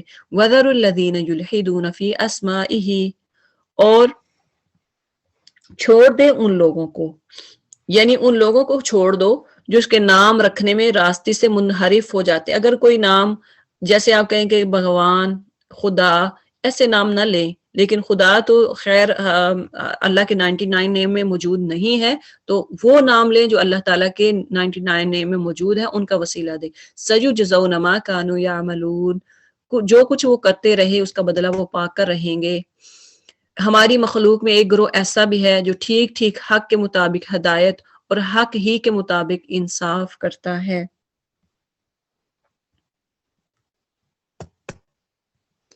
رہے وہ لوگ جنہوں نے ہماری آیات کو جھٹلایا تو انہیں ہم بتدریج ایسے طریقے سے تباہی کی طرف لے جائیں گے کہ انہیں خبر تک نہ ہوگی۔ میں ان کو ڈھیل دے رہا ہوں، میری چال کا کوئی توڑ نہیں ہے۔ اور کیا ان لوگوں نے کبھی سوچا نہیں کہ ان کے رفیق پر جنون کا کوئی اثر نہیں ہے؟ وہ تو ایک خبردار ہے جو برا انجام سامنے آنے سے پہلے صاف صاف متنبع کر رہا ہے۔ کیا ان لوگوں نے آسمان و زمین کے انتظام پر کبھی غور نہیں کیا، اور کسی چیز کو بھی خدا نے پیدا کیا آنکھیں کھول کر نہیں دیکھا؟ اور کیا یہ بھی انہوں نے نہیں سوچا کہ شاید ان کی مہلت زندگی پوری ہونے کا وقت مقرر قریب آ لگا ہو؟ پھر آخر پیغمبر صلی اللہ علیہ وسلم کی اس تنبیہ کے بعد، یعنی اس وارننگ کے بعد، اور کون سی بات ایسی ہو سکتی ہے جس پر یہ ایمان لائیں؟ جس کو اللہ رہنمائی سے محروم کر دے، من یضلل اللہ فلا ہادی لہ، اس کو کوئی ہدایت دینے والا نہیں ہے۔ وَيَذَرُهُمْ فِي طُغْيَانِهِمْ يَعْمَهُونَ، اور اللہ انہیں ان کی سرکشی ہی میں بھٹکتا ہوا چھوڑ دیتا ہے۔ تو اللہ تعالیٰ سے ہدایت کی زیادہ سے زیادہ دعا کیا کریں کہ اللہ ہمیں سیدھے راستے کی ہدایت دے۔ اہدنا الصراط المستقیم یسألونک عن الساعة ایان مرساہا، یہ لوگ تم سے پوچھتے ہیں آخر وہ قیامت کی گھڑی کب نازل ہوگی؟ کہو اس کا علم میرے رب ہی کے پاس ہے، اسے اپنے وقت پر وہی ظاہر کرے گا۔ آسمانوں اور زمین میں وہ بڑا سخت وقت ہوگا، وہ تم پر اچانک آئے گا۔ یعنی قیامت کی گھڑی جس کے وہ ڈیمانڈ کرتے ہیں وہ بہت اچانک آئے گا۔ یہ لوگ اس کے متعلق تم سے اس طرح پوچھتے ہیں گویا کہ تم اس کی کھوج میں لگے ہوئے ہو۔ کہو اس کا علم تو صرف اللہ کو ہے، مگر اکثر لوگ اس حقیقت سے ناواقف ہیں۔ اے نبی صلی اللہ علیہ وسلم، ان سے کہو کہ میں اپنی ذات کے لیے کسی نفع اور نقصان کا اختیار نہیں رکھتا۔ کسی نفع، یعنی میں جو لوگ کہتے ہیں کہ نبی کا وسیلہ دے کر دعا کریں، تو اللہ تعالیٰ تو کہہ رہے ہیں قل لا، اے نبی آپ ان سے کہہ دیجئے کہ لا املک لنفسی نفعا ولا ضرا، یعنی میں اپنی ذات کے لیے بھی کسی نفع اور نقصان کا اختیار نہیں رکھتا۔ میرے اختیار میں نہیں ہے کہ میں اپنی ذات کو نفع یا نقصان پہنچاؤں۔ دیکھ لیں جنگ احد میں کیا ہوا تھا، آپ صلی اللہ علیہ وسلم کے دندان مبارک شہید ہو گئے تھے، اور اس کے باوجود آپ صلی اللہ علیہ وسلم جب طائف میں گئے تو گنڈوں نے آپ صلی اللہ علیہ وسلم کو اتنا مارا کہ آپ صلی اللہ علیہ وسلم کا جو خون ہے وہ بہہ گیا، اتنا بہا کہ آپ کے جو جوتے تھے وہ بھی خون سے بھر گئے تھے۔ تو آپ صلی اللہ علیہ وسلم تو نفع نقصان، اگر آپ کو پتا ہوتا کہ میرا فلاں جگہ پہ جانا مجھے نقصان دہ ہوگا تو آپ نہ جائیں، نہ جاتے۔ لیکن اللہ تعالیٰ کہہ رہے ہیں کہ ان سے خود آپ کہہ دے کہ میں تو خود اپنے نفس کا بھی، مجھے نفع اگر میں پہنچانا چاہوں تو نہیں پہنچا سکتا، اگر میں اپنے آپ کو تکلیف پہنچانے سے باز رکھنا چاہوں تو نہیں رکھ سکتا، الا ماشاء اللہ، مگر جو اللہ چاہتا ہے، یعنی جو وحی کے ذریعے مجھے بتا دیتا ہے، مجھے بس وہی علم ہوتا ہے۔ وَلَوْ كُنْتُ أَعْلَمُ الْغَيْبَ، اور اگر مجھے غیب کا علم ہوتا تو میں بہت سے فائدے اپنے لیے حاصل کر لیتا۔ تو یہاں سے کیا پتا چلا کہ آپ صلی اللہ علیہ وسلم بھی غیب نہیں جانتے تھے، آپ صلی اللہ علیہ وسلم کو بھی غیب کا معلوم نہیں تھا، غیب کا علم نہیں تھا۔ تو پھر علی حجویری، گنج بخش، فلاں بخش کیسے یہ غیب جانتے ہیں، یا جن کے پاس جا کے جادو ٹونے کرواتے ہیں، یا جن سے کہتے ہیں کہ ہمارا فیوچر کے بارے میں بتا چلائیں کہ ہمارے ساتھ کل کیا ہوگا یا میرے پاس کتنا رزق آئے گا، اپنے ہاتھ دکھاتے ہیں، کیا یہ ہمارے غیب جانتے ہیں؟ یہ سب حرام ہے۔ کوئی کسی کے بارے میں فیوچر ٹیلنگ کرنا، یہ سارا یہ حرام ہے، اور کوئی کچھ نہیں جانتا، یہ صرف تکے لگاتے ہیں۔ ان کے چیلے شیطان ہیں، ان کے چیلے جو ہے جن ہوتے ہیں جو تکے لگا کے آپ کو بتاتے ہیں، اور اگر تو آپ کے ساتھ ویسا ہی ہو جیسا انہوں نے بتایا ہوتا ہے تو ہمیں لگتا ہے کہ نہیں، یہ تو بالکل ہم اس پہ یقین کر لیتے ہیں، ہم کہتے ہیں کہ واقعی یہ تو صحیح کہا اس نے، یہ تو جو اس نے کہا تھا مجھے بتایا تھا وہ صحیح بتایا ہے۔ اور جو اگر اس کے خلاف ہو جائے، اس کے اپوزٹ ہو جائے جو اس نے بتایا ہوتا ہے، تو پھر کہتے ہیں نہیں اس دفعہ نہیں، اگلی دفعہ پھر جائیں گے، اس دفعہ وہ کہتے ہیں کہ نہیں، وہ بھی پھر اپنا کوئی نہ کوئی بہانہ کرتے ہیں کہ ہمارا جو علم تھا اس میں یہ ہو گیا، اور چاند سورج کا یہ ہو گیا، اور ستاروں کا یہ ہو گیا، تو وہ بھی اپنے پھر اٹکل پچو لگاتے ہیں۔ تو لہٰذا غیب کا علم کسی کو معلوم نہیں ہے۔ جو کہتے ہیں میرے گھر میں چوری ہو گئی، میرے گھر میں ڈکیٹی ہو گئی، فلاں ہوا، میرے گھر سے زیور چوری ہو گیا، میرے گھر سے پیسے چوری ہو گئے، چلو بابے کے پاس چلیں وہ بتائے گا کس نے چوری کیا۔ کوئی کسی کو علم کا غیب کا علم نہیں ہے، کوئی کچھ نہیں بتا سکتا. کوئی کہتا ہے استخارہ کراؤ پتہ چلے گا کہ کس نے غائب کیا، کس نے چوری کیا. کسی کو کوئی علم نہیں ہے، اللہ تعالیٰ کو علم ہے. اور اللہ کے نبی کہہ رہے ہیں کہ مجھے اگر پتا ہوتا کہ میرے حق میں کہ کوئی نقصان ہو رہا ہے تو فائدہ ہوتا تو میں بہت سے فائدے اپنے لیے سمیٹ لیتا اور مجھے کبھی کوئی نقصان نہ پہنچتا. یعنی جنگ احد میں دیکھیں کتنا نقصان پہنچا، باقی جنگوں میں دیکھیں کہ کیا نقصان نہیں ہوتا رہا مسلمانوں کا. میں تو محض ایک خبردار کرنے والا. حضرت عائشہ رضی اللہ تعالی عنہا کا جب ہار گم ہو گیا تھا، اگر غیب ہوتا تو کتنے دن تک حضرت عائشہ سے بات نہیں کی تھی. اگر غیب ہوتا تو پتہ چل جاتا نا فوراً کہ یہ تو الزام لگا رہے ہیں، عائشہ تو پاک ہے، مجھے تو غیب کا علم ہے، مجھے تو پتا تھا. آپ صلی اللہ علیہ وسلم کو نہیں پتا کتنے دن آپ صلی اللہ علیہ وسلم اور حضرت عائشہ رضی اللہ تعالی عنہا آپس میں بات چیت نہیں ہوئی. وہ اپنے والد کے گھر چلی گئی تھی اور آپ صلی اللہ علیہ وسلم کچھ نہ کر پائے، کچھ بھی نہ کہہ سکے. تو یہاں سے یہی سمجھ لیں کہ کوئی غیب کا علم کسی کے پاس نہیں. جب نبی کے پاس نہیں ہے تو کوئی عام لوگ جو ہے وہ کیسے ان کے پاس کیسے غیب کا علم ہو سکتا ہے. تو محض ایک خبردار کرنے والا اور خوشخبری سنانے والا ہوں. میں تو صرف بتانے والا ہوں جو اللہ مجھے آیات یا اللہ قرآن نازل کرتا ہے میرے پہ تو میں اس کی خبر کرتا ہوں، تمہیں خوشخبری سناتا ہوں. جہاں پہ خوشخبری آتی ہے کہ تم یہ اعمال کرو گے تمہیں جنت ملے گی، ان لوگوں کے لیے جو میری بات مانے. وہ اللہ ہی ہے جس نے تمہیں ایک جان سے پیدا کیا اور اسی کی جنس سے اس کا جوڑا بنایا تاکہ اس کے پاس سکون حاصل کرے. پھر جب مرد نے عورت کو ڈھانک لیا تو اسے ایک خفیف سا حمل رہ گیا جس کے لیے وہ جسے وہ لیے چلتی پھرتی رہی. پھر جب وہ بوجھل ہو گئی تو دونوں نے مل کر اللہ یعنی اپنے رب سے دعا کی کہ اگر تو نے ہم کو اچھا سا بچہ دیا تو ہم تیرے شکر گزار ہوں گے. یعنی کیا ہوتا ہے کہ اللہ تعالیٰ بتا رہے ہیں کہ جب حمل ٹھہرتا ہے، جب پریگننٹ ہو جاتی ہے تو وہ عورت لیے پھرتی ہے. وہ بوجھ جب یعنی وہ میچور ہو جاتا ہے تو لیے پھرتی ہے ادھر ادھر اور کہتی ہے کہ اگر اللہ مجھے بچہ دے گا، بیٹا دے گا تو ہم تیرے شکر گزار ہوں گے.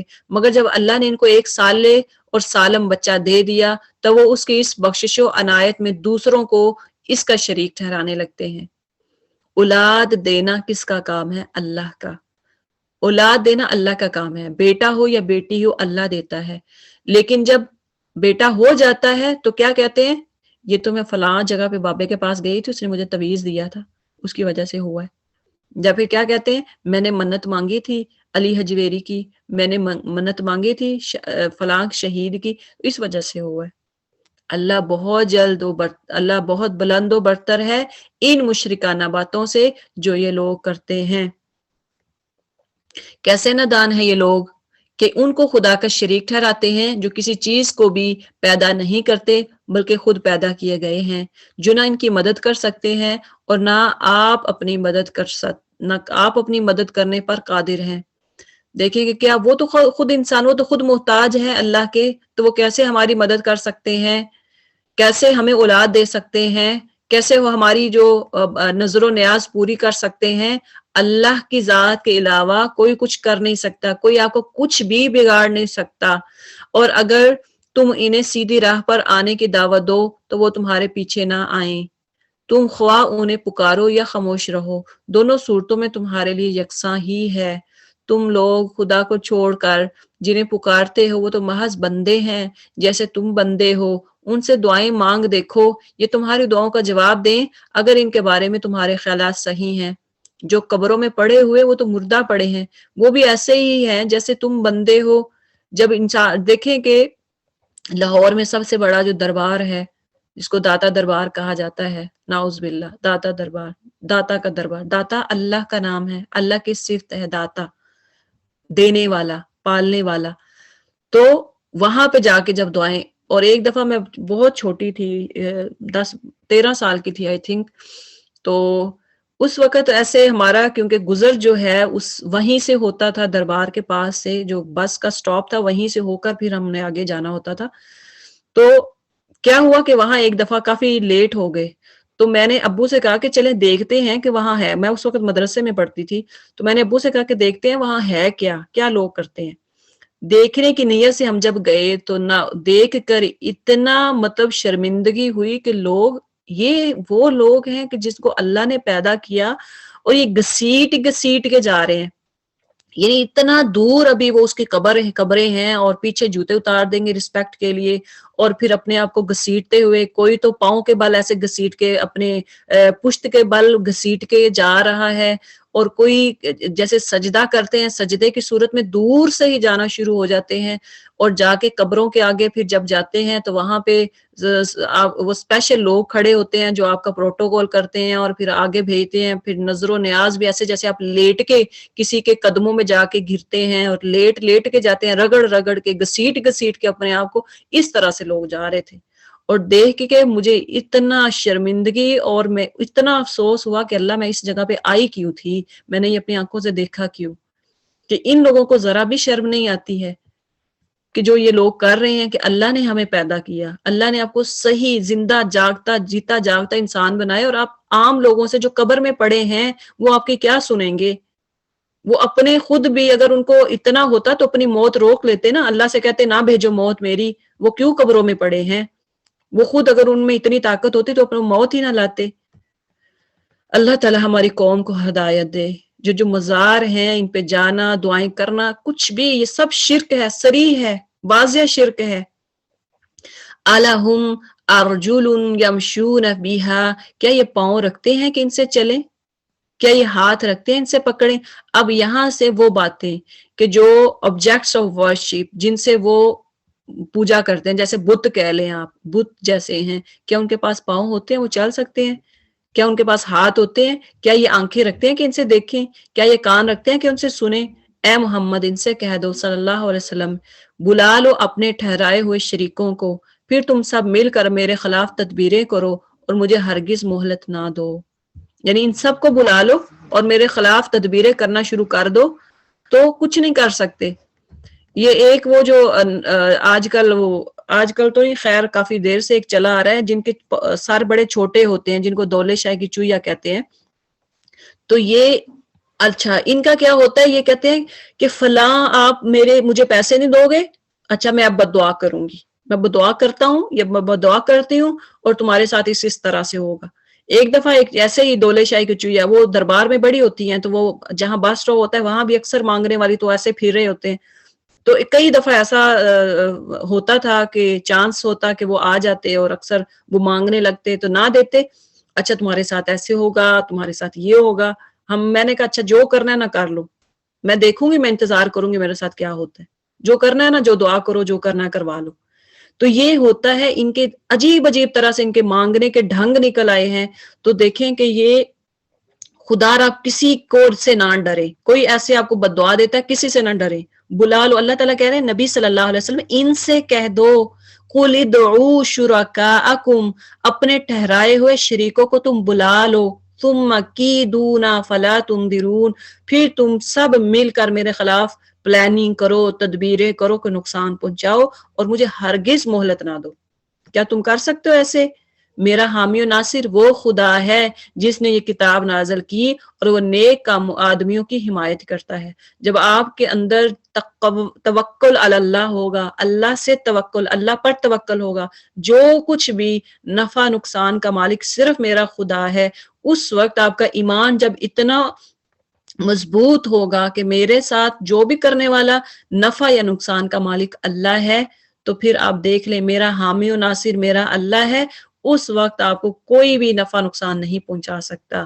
بخلاف اس کے کہ تم جنہیں خدا کو چھوڑ کر پکارتے ہو وہ نہ تو تمہاری مدد کر سکتے ہیں اور نہ خود اپنی ہی مدد کے قابل ہیں۔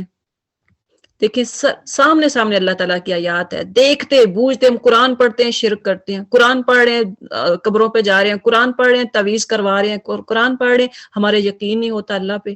تو یہ حالات ہیں ہمارے، بلکہ اگر تم انہیں سیدھی راہ پر آنے کے لیے کہو تو وہ تمہاری بات سن بھی نہیں سکتے، بظاہر تم کو ایسا نظر آتا ہے کہ وہ تمہاری طرف دیکھ رہے ہیں مگر فی الواقع وہ کچھ بھی نہیں دیکھتے۔ یعنی یہ بت جو ہیں جن کی پوجا کرتے ہیں ان کی بات ہو رہی ہے، خذ العفو وامر بالعرف واعرض عن الجاہلین، اے نبی صلی اللہ علیہ وسلم نرمی اور درگزر کا طریقہ اختیار کرو۔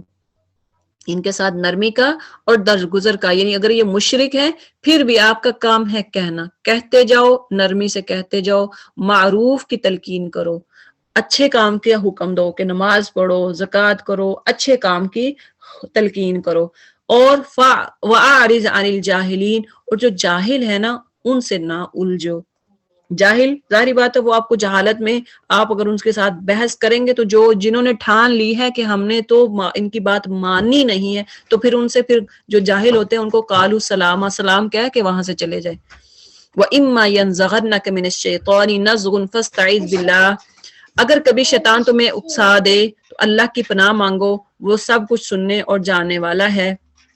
تو اسی لیے کہا جاتا ہے کہ اعوذ باللہ من الشیطان الرجیم جو ہے پڑھ لینی چاہیے جب بھی آپ قرآن کی تلاوت شروع کریں، یا پھر آپ کوئی بھی اسی طرح سے حقیقت میں جو لوگ متقی ہیں ان کا حال تو یہ ہوتا ہے کہ کبھی شیطان کے اثر سے کوئی برا خیال اگر انہیں چھو بھی جاتا ہے تو وہ فوراً چوکنے ہو جاتے، یعنی چکنے ہو جاتے ہیں، یعنی جب ان کو کچھ برا خیال آتا ہے تو فوراً وہ پھر ایکٹیو ہو جاتے ہیں کہ نہیں، پھر انہیں صاف نظر آنے لگتا ہے کہ ان کے لیے صحیح طریقہ کار کیا ہے۔ رہے ان کے یعنی شیطان کے بھائی بند تو وہ انہیں ان کی کجروی میں کھینچے لے چلے جاتے ہیں اور انہیں بھٹکانے میں کوئی کسر اٹھائے نہیں رکھتے۔ رہے ان کے یعنی شیطان کے بھائی بند تو وہ انہیں ان کی کجروی میں کھینچے لیے چلے جاتے ہیں اور انہیں بھٹکانے میں کوئی کسر اٹھائے نہیں رکھتے۔ اے نبی صلی اللہ علیہ وسلم، جب تم ان لوگوں کے سامنے کوئی نشانی یعنی معجزہ پیش نہیں کرتے تو یہ کہتے ہیں کہ تم نے اس اپنے لیے کوئی نشانی کیوں نہ انتخاب کر لی۔ ان سے کہو میں تو صرف اس وحی کی پیروی کرتا ہوں جو میرے رب نے میری طرف بھیجی ہے، یہ بصیرت کی روشنیاں ہیں میرے رب کی، تمہارے رب کی طرف سے، اور ہدایت اور رحمت ہے ان لوگوں کے لیے جو اسے قبول کریں۔ جب قرآن تمہارے سامنے پڑھا جائے تو اسے توجہ سے سنو۔ وَإِذَا قُرِئَ الْقُرْآنُ فَاسْتَمِعُوا لَهُ وَأَنصِتُوا لَعَلَّكُمْ تُرْحَمُونَ، خاموشی سے سنو، توجہ سے سنو اور خاموش رہو، شاید کہ تم پر بھی رحمت ہو جائے۔ تو یہ اللہ تعالیٰ نے قرآن کا جب پڑھیں یا سن رہے ہوں تو اس وقت ایٹیکیٹس بتا دیے کہ کیسے آپ نے، اگر آپ کے پاس کوئی قرآن پڑھ رہا ہے، یہ آپ کے پاس کوئی آپ کو آواز آ رہی ہے کہیں قرآن کی آپ نے آڈیو یا لگائی ہے یا ویڈیو لگائی ہے، تو اس وقت آپ اس کو خاموشی سے سنیں۔ نمبر 1 کیا ہے؟ خاموشی سے سننا ہے، توجہ سے سننا ہے، وَأَنصِتُوا، اور خاموش رہنا ہے، توجہ سے سننا ہے اور خاموش رہنا ہے، باتیں نہیں کرنی۔ ظاہری بات ہے جب باتیں کریں گے تو وہ قرآن کا جو اثر ہے، جو قرآن کا جو آپ کو ایک سمجھ آتی ہے وہ پھر کیسے ہوگی۔ تو یہ 2 چیزیں بتا دی گئی، ایک تو توجہ سے سننا ہے اور دوسرا اس کو خاموش رہنا ہے۔ وَاذْكُر رَبَّكَ فِي نَفْسِكَ، اے نبی اپنے رب کو صبح و شام یاد کیا کرو، دل ہی دل میں، زاری اور خوف کے ساتھ، اور زبان سے بھی ہلکی آواز کے ساتھ۔ صبح و شام کے اذکار کا بھی یہاں سے پتہ چلتا ہے کہ صبح و شام اللہ کو یاد کرنا، یعنی صبح و شام کے جو اذکار ہیں وہ بھی پڑھنا، اسی طرح سے قرآن کی تلاوت کرنا۔ آپ آہستہ آواز میں بھی کر سکتے ہیں، اپنے دل میں بھی کر سکتے ہیں، لیکن ہلکی سی آواز اونچی سے بھی کر سکتے ہیں۔ تو ان لوگوں میں نہ ہو جاؤ جو غفلت میں پڑے ہوئے ہیں۔ جو فرشتے تمہارے رب کے حضور تقرب کا مقام رکھتے ہیں وہ کبھی اپنی بڑائی کے گمنڈ میں آ کر اس کی عبادت سے منہ نہیں موڑتے، اور اس کی تسبیح کرتے ہیں اور اس کے آگے جھکتے رہتے ہیں، یعنی سجدہ کرتے ہیں۔ اب یہ آخری آیت ہے سورہ اعراف کی، تو یہاں سے وَيُسَبِّحُونَهُ وَلَهُ يَسْجُدُونَ، یعنی فرشتے تسبیحات بھی کرتے ہیں اور سجدہ بھی کرتے ہیں۔ تو یہ اس صورت میں آخری آیت میں سجدہ ہے۔ تو سجدے کا مطلب کیا ہوتا ہے؟ سجدہ تلاوت۔ جب آپ تلاوت کر رہے ہوں تو جب تلاوت کرتے ہوئے سجدہ آ جائے تو وہاں پہ سجدہ کرنا چاہیے۔ اس صورت میں آپ صلی اللہ علیہ وسلم نے ایک دفعہ پڑھا، تلاوت کر رہے تھے تو سجدہ کیا، اور دوسری دفعہ جب تلاوت کی تو سجدہ نہ کیا۔ لیکن اگر آپ نماز میں پڑھ رہے ہیں یا جیسے تراویح میں ہوتا ہے کہ امام پڑھتا ہے اور وہ پھر آپ کو سجدے کا بھی کہتا ہے، تو وہاں پہ آپ سجدہ کریں، اور سجدے کی اسپیشل دعا ہے، وہ کیا ہے؟ سجد وجہی للذی خلقہ وصورہ وشق سمعہ وبصرہ بحولہ وقوتہ فتبارک اللہ احسن الخالقین۔ تو کوشش کریں اس دعا کو یاد کر لیں۔ تو جیسے ہی سجدہ آپ تلاوت کر رہے ہیں تو سجدہ جب آتا ہے تو آپ قبلہ رخ ہو کے تو وہیں پہ آپ سجدے کی حالت میں جا سکتے ہیں، بغیر تکبیر کہے آپ سجدہ کریں اور یہ دعا پڑھیں، اور اس میں کوئی سلام وغیرہ بھی نہیں ہوتا۔ آگے ہے سورہ الانفال، بسم اللہ الرحمن الرحیم۔ الانفال، انفال کا مطلب ہوتا ہے مال غنیمت یا ایکسٹرا تھنگز، جو ایکسٹرا کرتے ہیں اس کو انفال بھی کہا جاتا ہے، لیکن یہاں سے انفال سے مراد کیا ہے؟ مال غنیمت ہے، وہ مال جو جنگ کی صورت میں جب آپ وکٹری ہوتی ہے تو وہ مال جب حاصل ہوتا ہے اس کو مال غنیمت کہا جاتا ہے، اس کو انفال کہا جاتا ہے۔ یسألونک عن الانفال، تم سے انفال کے متعلق پوچھتے ہیں، کہو یہ انفال تو اللہ اور اس کے رسول کے ہیں، پس تم لوگ اللہ سے ڈرو اور اپنے آپس کے تعلقات سے درست کرو اور اللہ اور اس کے رسول کی اطاعت کرو اگر تم مومن ہو۔ تو انفال جو ہے یہ کس کے لیے ہوتا ہے؟ یہ اللہ کے لیے، یعنی اللہ تعالیٰ نے بتا دیا کہ اللہ کے لیے اور اس کے رسول کے لیے جو مال غنیمت ہوتا ہے یہ ان کے لیے ہوتا ہے، کیونکہ مال غنیمت کا پہلے تقسیم کا کوئی رول نہیں تھا، عرب میں کوئی رول نہیں تھا، ان کا یہی ہوتا تھا کہ جس کو جتنا حاصل ہو گیا، جتنا جنگ میں جیت لیا وہ اس کا ہوتا تھا، اس کی تقسیم کا اس کا ڈسٹریبیوشن کا کوئی طریقہ، کوئی رول نہیں تھا۔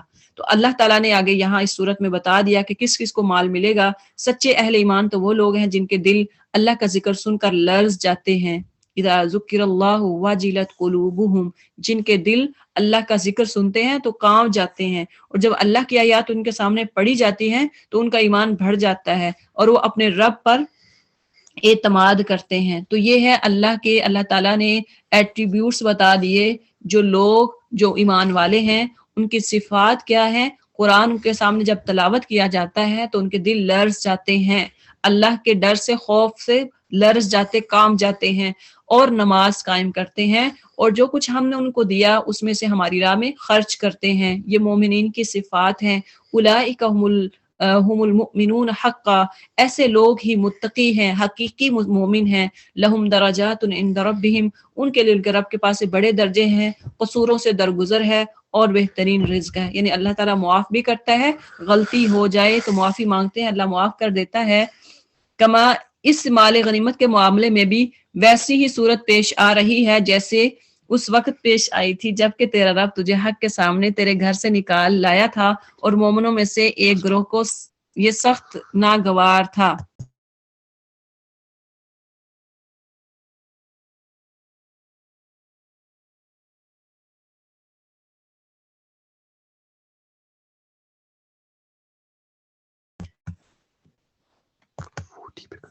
وہ اس حق کے معاملے میں تجھ سے جھگڑ رہے تھے، درا حالانکہ وہ صاف صاف نمایاں ہو چکا تھا۔ ان کا حال یہ تھا کہ گویا وہ آنکھوں دیکھے موت کی طرف ہانک کے جا رہے ہیں۔ یاد رکھو وہ موقع جب کہ اللہ تم سے وعدہ کر رہا تھا کہ دونوں گروہوں میں سے ایک تمہیں مل جائے گا۔ یہ جنگ بدر کی بات ہو رہی ہے کہ جنگ بدر میں ہوا یہ تھا کہ اللہ تعالیٰ نے آپ صلی اللہ علیہ وسلم سے وعدہ کیا تھا کہ تمہیں دو گروہ ملیں گے، دو گروہ میں سے ایک تو ضرور ملے گا۔ یعنی ایک تھا تجارتی قافلہ جو کہ ابو سفیان کا، جو شام سے اپنا مال لے کر اپنے اونٹوں کے ساتھ آ رہا تھا، اور اس کے ساتھ چند لوگ تھے، اور 30 کہا جاتا ہے کہ صرف 30 یا 40 اس کے محافظ تھے، اور اس کے ساتھ بہت زیادہ اونٹ تھے، جو مال اس نے شام کی طرف سے تجارت کرتا تھا، جو بزنس کرتا تھا وہ لے کے آ رہا تھا۔ اور دوسرا قافلہ مشرکین کفار مکہ تھا۔ مثلا جب ابو سفیان کو پتا چلا کہ نبی صلی اللہ علیہ وسلم تیاریاں کر رہے ہیں مجھ پر حملہ کرنے کی، ہمارے قافلے کو لوٹنے کی، تو اس وقت پھر اس نے مکہ میں لوگوں کو آگاہ کر دیا، خبر بھیجی کہ نبی صلی اللہ علیہ وسلم مدینے میں تیاری کر رہے ہیں، تو اس لیے تم سب وہاں پہ آ جاؤ، راستے میں آ جاؤ۔ تو اب کیا ہوا کہ کفار مکہ سارے کے سارے، کہا جاتا ہے کہ ہر ایک نے کوشش کی کہ مکہ سے نکلیں اور نبی صلی اللہ علیہ وسلم کے خلاف جنگ کے لیے نکلیں یا اپنا قافلہ جو ہے اس کی حفاظت کریں۔ تو کہتے ہیں کہ بڑے چھوٹے، ایون کہ اگر کوئی نہیں نکل سکتا تھا، کوئی بیمار تھا، تو انہوں نے اپنے گھوڑے، اونٹ دیے، اپنا مال دیا، اور کل تعداد جو تھی کفار کی وہ 1000 تھی۔ اور مسلمان ادھر سے جب مدینہ سے نکلے تو ان کی تعداد جو ہے وہ 313 تھی، 313 تعداد تھی مسلمانوں کی، اور کفار کی 1000 تھی۔ تو اب آپ صلی اللہ علیہ وسلم کا کوئی جنگ کا ارادہ نہیں تھا، آپ صلی اللہ علیہ وسلم تو ابو سفیان کے لیے نکل رہے تھے، لیکن جب راستے میں پہنچے، کیونکہ آپ صلی اللہ علیہ وسلم بھی خالی ہاتھ سے نہیں بیٹھے ہوئے تھے، یا پھر بغیر خبر لیے نہیں جاتے تھے، صحابہ کو چھوڑا ہوا تھا جو کہ سرحدوں پہ وہ خبر رکھتے تھے کہ اب کیا ہو رہا ہے اور کہاں سے لوگ آ رہے ہیں، کہاں جا رہے ہیں۔ تو پتہ چلا کہ کفار بھی اپنی تیاری، بھرپور تیاری کے ساتھ، اونٹوں اور گھوڑوں کے ساتھ اور جنگی ہتھیاروں کے ساتھ وہ بھی آ رہے ہیں جنگ کے لیے۔ اس پر پھر آپ صلی اللہ علیہ وسلم کو یہ آیت نازل ہوئی کہ اب آپ کے پاس دو چوائس ہیں، ایک آپ نے لینی ہے، ایک آپ یا تو تجارتی قافلہ آپ لے سکتے ہیں، ادھر اگر تجارتی قافلے کے لیے جائیں گے تو پھر آپ کو مال وغیرہ حاصل ہوگا، یا پھر آپ کفار جو لشکر قریش ہے، کفار کا جو لشکر ہے، یا ان کے خلاف آپ جنگ کریں گے۔ تو آپ صلی اللہ علیہ وسلم کو بتا دیا گیا کہ دونوں میں سے ایک آپ کو ضرور، احدت طائفتین، دونوں جماعتوں میں سے ایک گروہ آپ کو ضرور مل کے رہے گا، یعنی آپ کی اللہ تعالیٰ مدد بھی کرے گا۔ آپ صلی اللہ علیہ وسلم نے کیا چوز کیا؟ کفار کے ساتھ جنگ کرنا، کہ حق جو ہے وہ حق ہو جائے، لیحق الحق ویبطل الباطل ولو کرہ المجرمون، تاکہ حق حق ہو کر رہے، یعنی اسلام کا بول بالا ہو اور کفر جو ہے وہ دب جائے اور باطل باطل ہو کر رہے، خواہ مجرموں کو یہ کتنا ہی ناگوار ہو۔ یہ واقعہ یاد کرا رہے ہیں اللہ تعالیٰ بدر کا، اور وہ موقع یاد کرو جب تم اپنے رب سے فریاد کر رہے تھے، جواب میں اس نے فرمایا کہ میں تمہاری مدد کے لیے پے در پہ یعنی مسلسل 1000 فرشتے بھیج رہا ہوں۔ یہ اللہ تعالیٰ نے مسلمانوں کے ساتھ وعدہ کیا کہ کفار کی تعداد 1000 ہے تو ان کے مقابلے میں فرشتوں کی تعداد بھی 1000 ہوگی۔ یہ بات اللہ نے تمہیں اس لیے بتا دی کہ تمہیں خوشخبری ہو اور تمہارے دل اس سے مطمئن ہو جائیں، اور ورنہ مدد تو جب بھی ہوتی ہے اللہ ہی کی طرف سے ہوتی ہے، یقیناً اللہ زبردست اور دانا ہے۔ تو اللہ تعالیٰ نے مسلمانوں کے ایمان کو بوسٹ کرنے کے لیے خوشخبری سنا دی تھی کہ تم خوش ہو جاؤ کہ تمہارے ساتھ جو بھی معاملہ پیش آئے گا فتح کا ہوگا۔ اور وہ وقت جب کہ اللہ اپنی طرف سے غنودگی کی شکل میں تم پر اطمینان و بے خوفی کی کیفیت طاری کر رہا تھا، یعنی اللہ تعالیٰ تم پر جو نیند بھیج رہا تھا، ایک اونگ کی صورت میں جو اللہ تعالیٰ یہ پاور سنوز ہے وہ بھیج رہا تھا، تو اس وقت وہ یاد کرو آسمان سے تمہارے اوپر پانی برسا رہا تھا تاکہ تمہیں پاک کرے، یعنی اللہ تعالیٰ نے ادھر سے بارش بھیج دی۔ مسلمان جو تھے وہ پہاڑی کی اپ سائڈ پہ تھے اور جو کفار تھے وہ ڈاؤن سائڈ پہ تھے، نیچے والی سائڈ پہ۔ جب بارش ہوئی تو بارش کا پانی ظاہری بات ہے اوپر سے نیچے کو جاتا ہے، تو نیچے کفار تھے تو سارا پانی کفار کی طرف گیا، تو کہا جاتا ہے کہ وہ سارا وہاں کیچڑ تھا، مڈ ہو گیا اور ان کے پاؤں پھسل رہے تھے، وہ جنگ صحیح طرح سے لڑائی نہیں کر پا رہے تھے کیونکہ یہ اللہ تعالیٰ نے مسلمانوں کی مدد کی تھی۔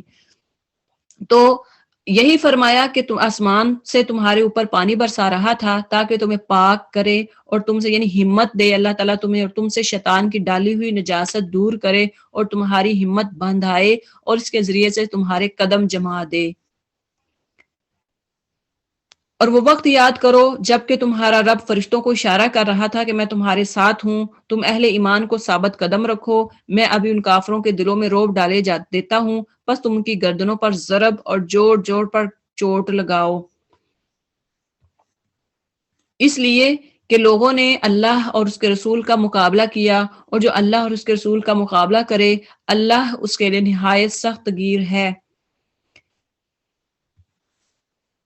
یہ ہے تم لوگوں کی سزا، اب اس کا مزہ چکھو اور تمہیں معلوم ہو کہ حق کا انکار کرنے والوں کے لیے دوزخ کا عذاب ہے۔ اور کہا جاتا ہے کہ مشرکین یعنی جنگ جب بدر ہوئی تو اس میں مسلمانوں کو وکٹری ہوئی اور اس میں 70 کفار قیدی ہو گئے اور 70 جو ہے وہ مارے گئے تھے، قتل کر دیے گئے تھے، اور اس سے جو عرب تھا یعنی کفار تھے اس میں ان کو شکست ہوئی اور بہت زیادہ ان کو افسوس ہوا کہ یہ کیوں ہو گیا، حالانکہ مسلمانوں کی تعداد اتنی تھوڑی تھی۔ ان کو گمنڈ تھا، غرور تھا اپنی جماعت پہ، اپنے مال پہ۔ اے ایمان لانے والو، جب تم ایک لشکر کی صورت میں کفار سے دو چار ہو تو ان کے مقابلے میں پیٹھ نہ پھیرو۔ اب اللہ تعالیٰ نے طریقہ بتا دیا کہ جنگ میں جب جانا ہے میدان میں تو ان کو دیکھ کر ڈر نہیں جانا کہ اتنے لوگ تو ہم تو تھوڑے، اور وہاں سے بھاگنا نہیں ہے۔ جس نے ایسے موقع پر پیٹھ پھیری الا یہ کہ جنگی چال کے طور پر ایسا کرے، ہاں اگر جنگی چال ہے تو پھر آپ اگر دیکھتے ہیں کہ کوئی ان کو دھوکہ دینے کے لیے آپ ایسے کریں کہ تھوڑا سا پیچھے جاتے ہیں، ان کو لگتا ہے کہ شاید یہ بھاگ رہے ہیں، پھر ایک دم سے آپ پچھلی سائڈ سے آ کے اگر ان پہ اٹیک کرتے ہیں تو کوئی بات نہیں ہے، یا کسی دوسری جماعت سے جا ملنے کے لیے، تو وہ اللہ کے غضب میں گر جائے گا، اس کا ٹھکانہ جہنم ہوگا، اور وہ بہت بری جائے پناہ ہے۔ بس حقیقت یہ ہے کہ تم نے انہیں قتل نہیں کیا بلکہ اللہ نے ان کو قتل کیا، اور تو نے نہیں پھینکا بلکہ اللہ نے پھینکا۔ ہوا کیا تھا کہ آپ صلی اللہ علیہ وسلم نے ایک مٹھی بھر کے، جب مقابلہ شروع ہونے لگا تو مٹھی بھر کے مٹی کی آپ صلی اللہ علیہ وسلم نے کفار کی طرف پھینکی۔ اب دیکھیں کہ اتنا فاصلہ یعنی دور، اور ایک مٹھی مٹی کی پھینکنا تھا کہ کفار کی آنکھوں میں وہ مٹی چلی گئی۔ دیکھیں کہ 1000 کی تعداد میں ایک آپ مٹھی پھینکے نا تو کیا ہوگا، ایک بندے کے یا 2 یا 3 پہ چلی جائے گی۔ تو اللہ کے حکم سے وہ اس طرح ہوا کہ پوری جماعت کی جو آنکھیں تھی، وہ کفار کی جو آنکھیں تھی، ان میں وہ مٹی چلی گئی، جس کی وجہ سے ان میں بھگدڑ مچ گئی۔ اور مومنوں کے ہاتھ جو اس کام میں استعمال کیے گئے تو یہ اس لیے تھا کہ اللہ مومنوں کو ایک بہترین آزمائش سے کامیابی کے ساتھ گزارے۔ یقیناً اللہ سننے اور جاننے والا ہے۔ یہ معاملہ تو تمہارے ساتھ ہے، اور کافروں کے ساتھ معاملہ یہ ہے کہ اللہ ان کی چالوں کو کمزور کرنے والا ہے۔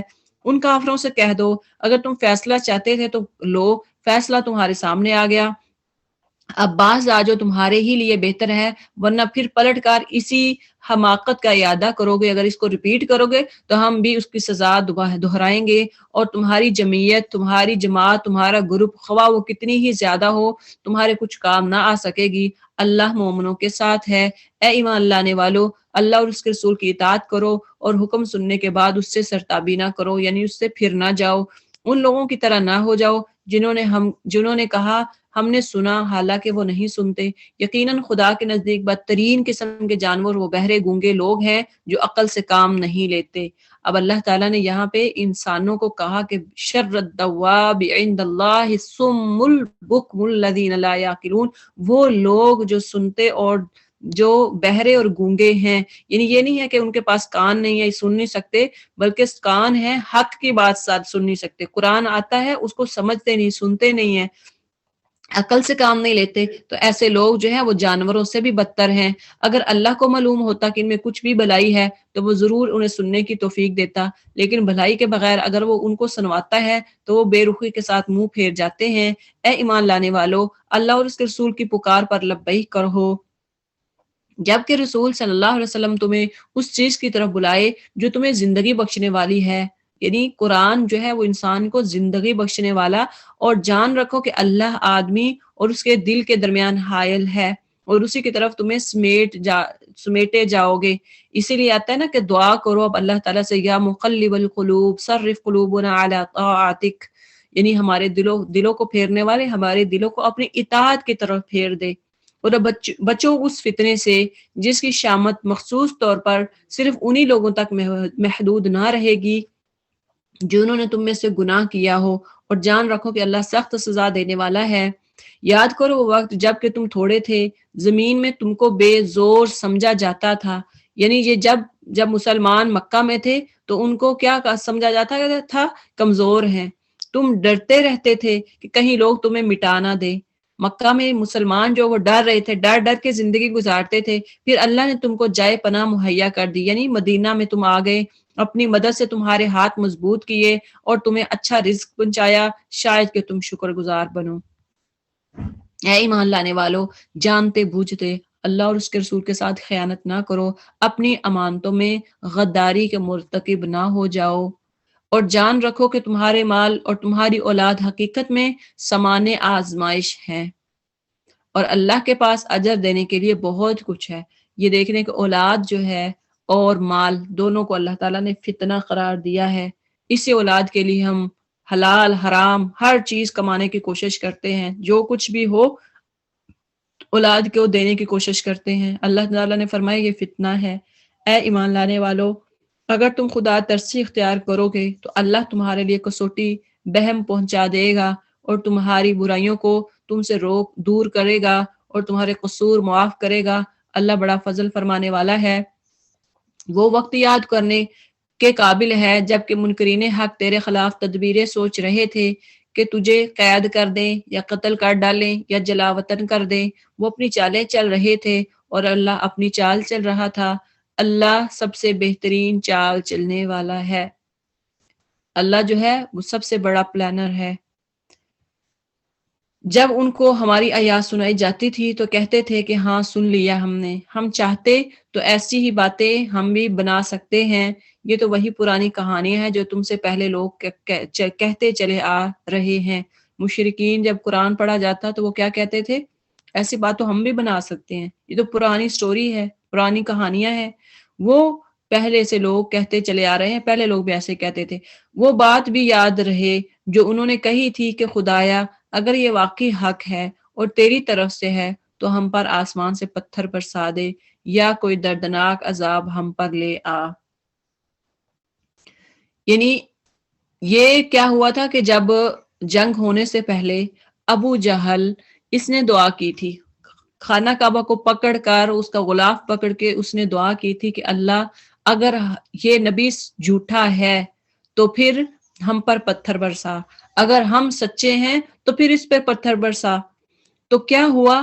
کہتے ہیں کہ ہوا اسی طرح سے کہ ابو جہل اور ان کی اپنی جو دعا انہوں نے بد دعا کی تھی اسی کا نتیجہ ہوا۔ اس وقت تو اللہ ان پر عذاب نازل کرنے والا نہ تھا، جبکہ تو ان کے درمیان موجود تھا۔ یعنی اللہ نہیں چاہتا تھا کہ ان پہ عذاب نازل کرے، اور نہ اللہ کا یہ قاعدہ ہے کہ لوگ استغفار کر رہے ہوں اور وہ ان کو عذاب دے دے۔ لیکن اب کیوں نہ وہ ان پر عذاب نازل کرے جبکہ وہ مسجد حرام کا راستہ روک رہے ہیں، حالانکہ وہ اس مسجد کی جائز متولی نہیں ہیں۔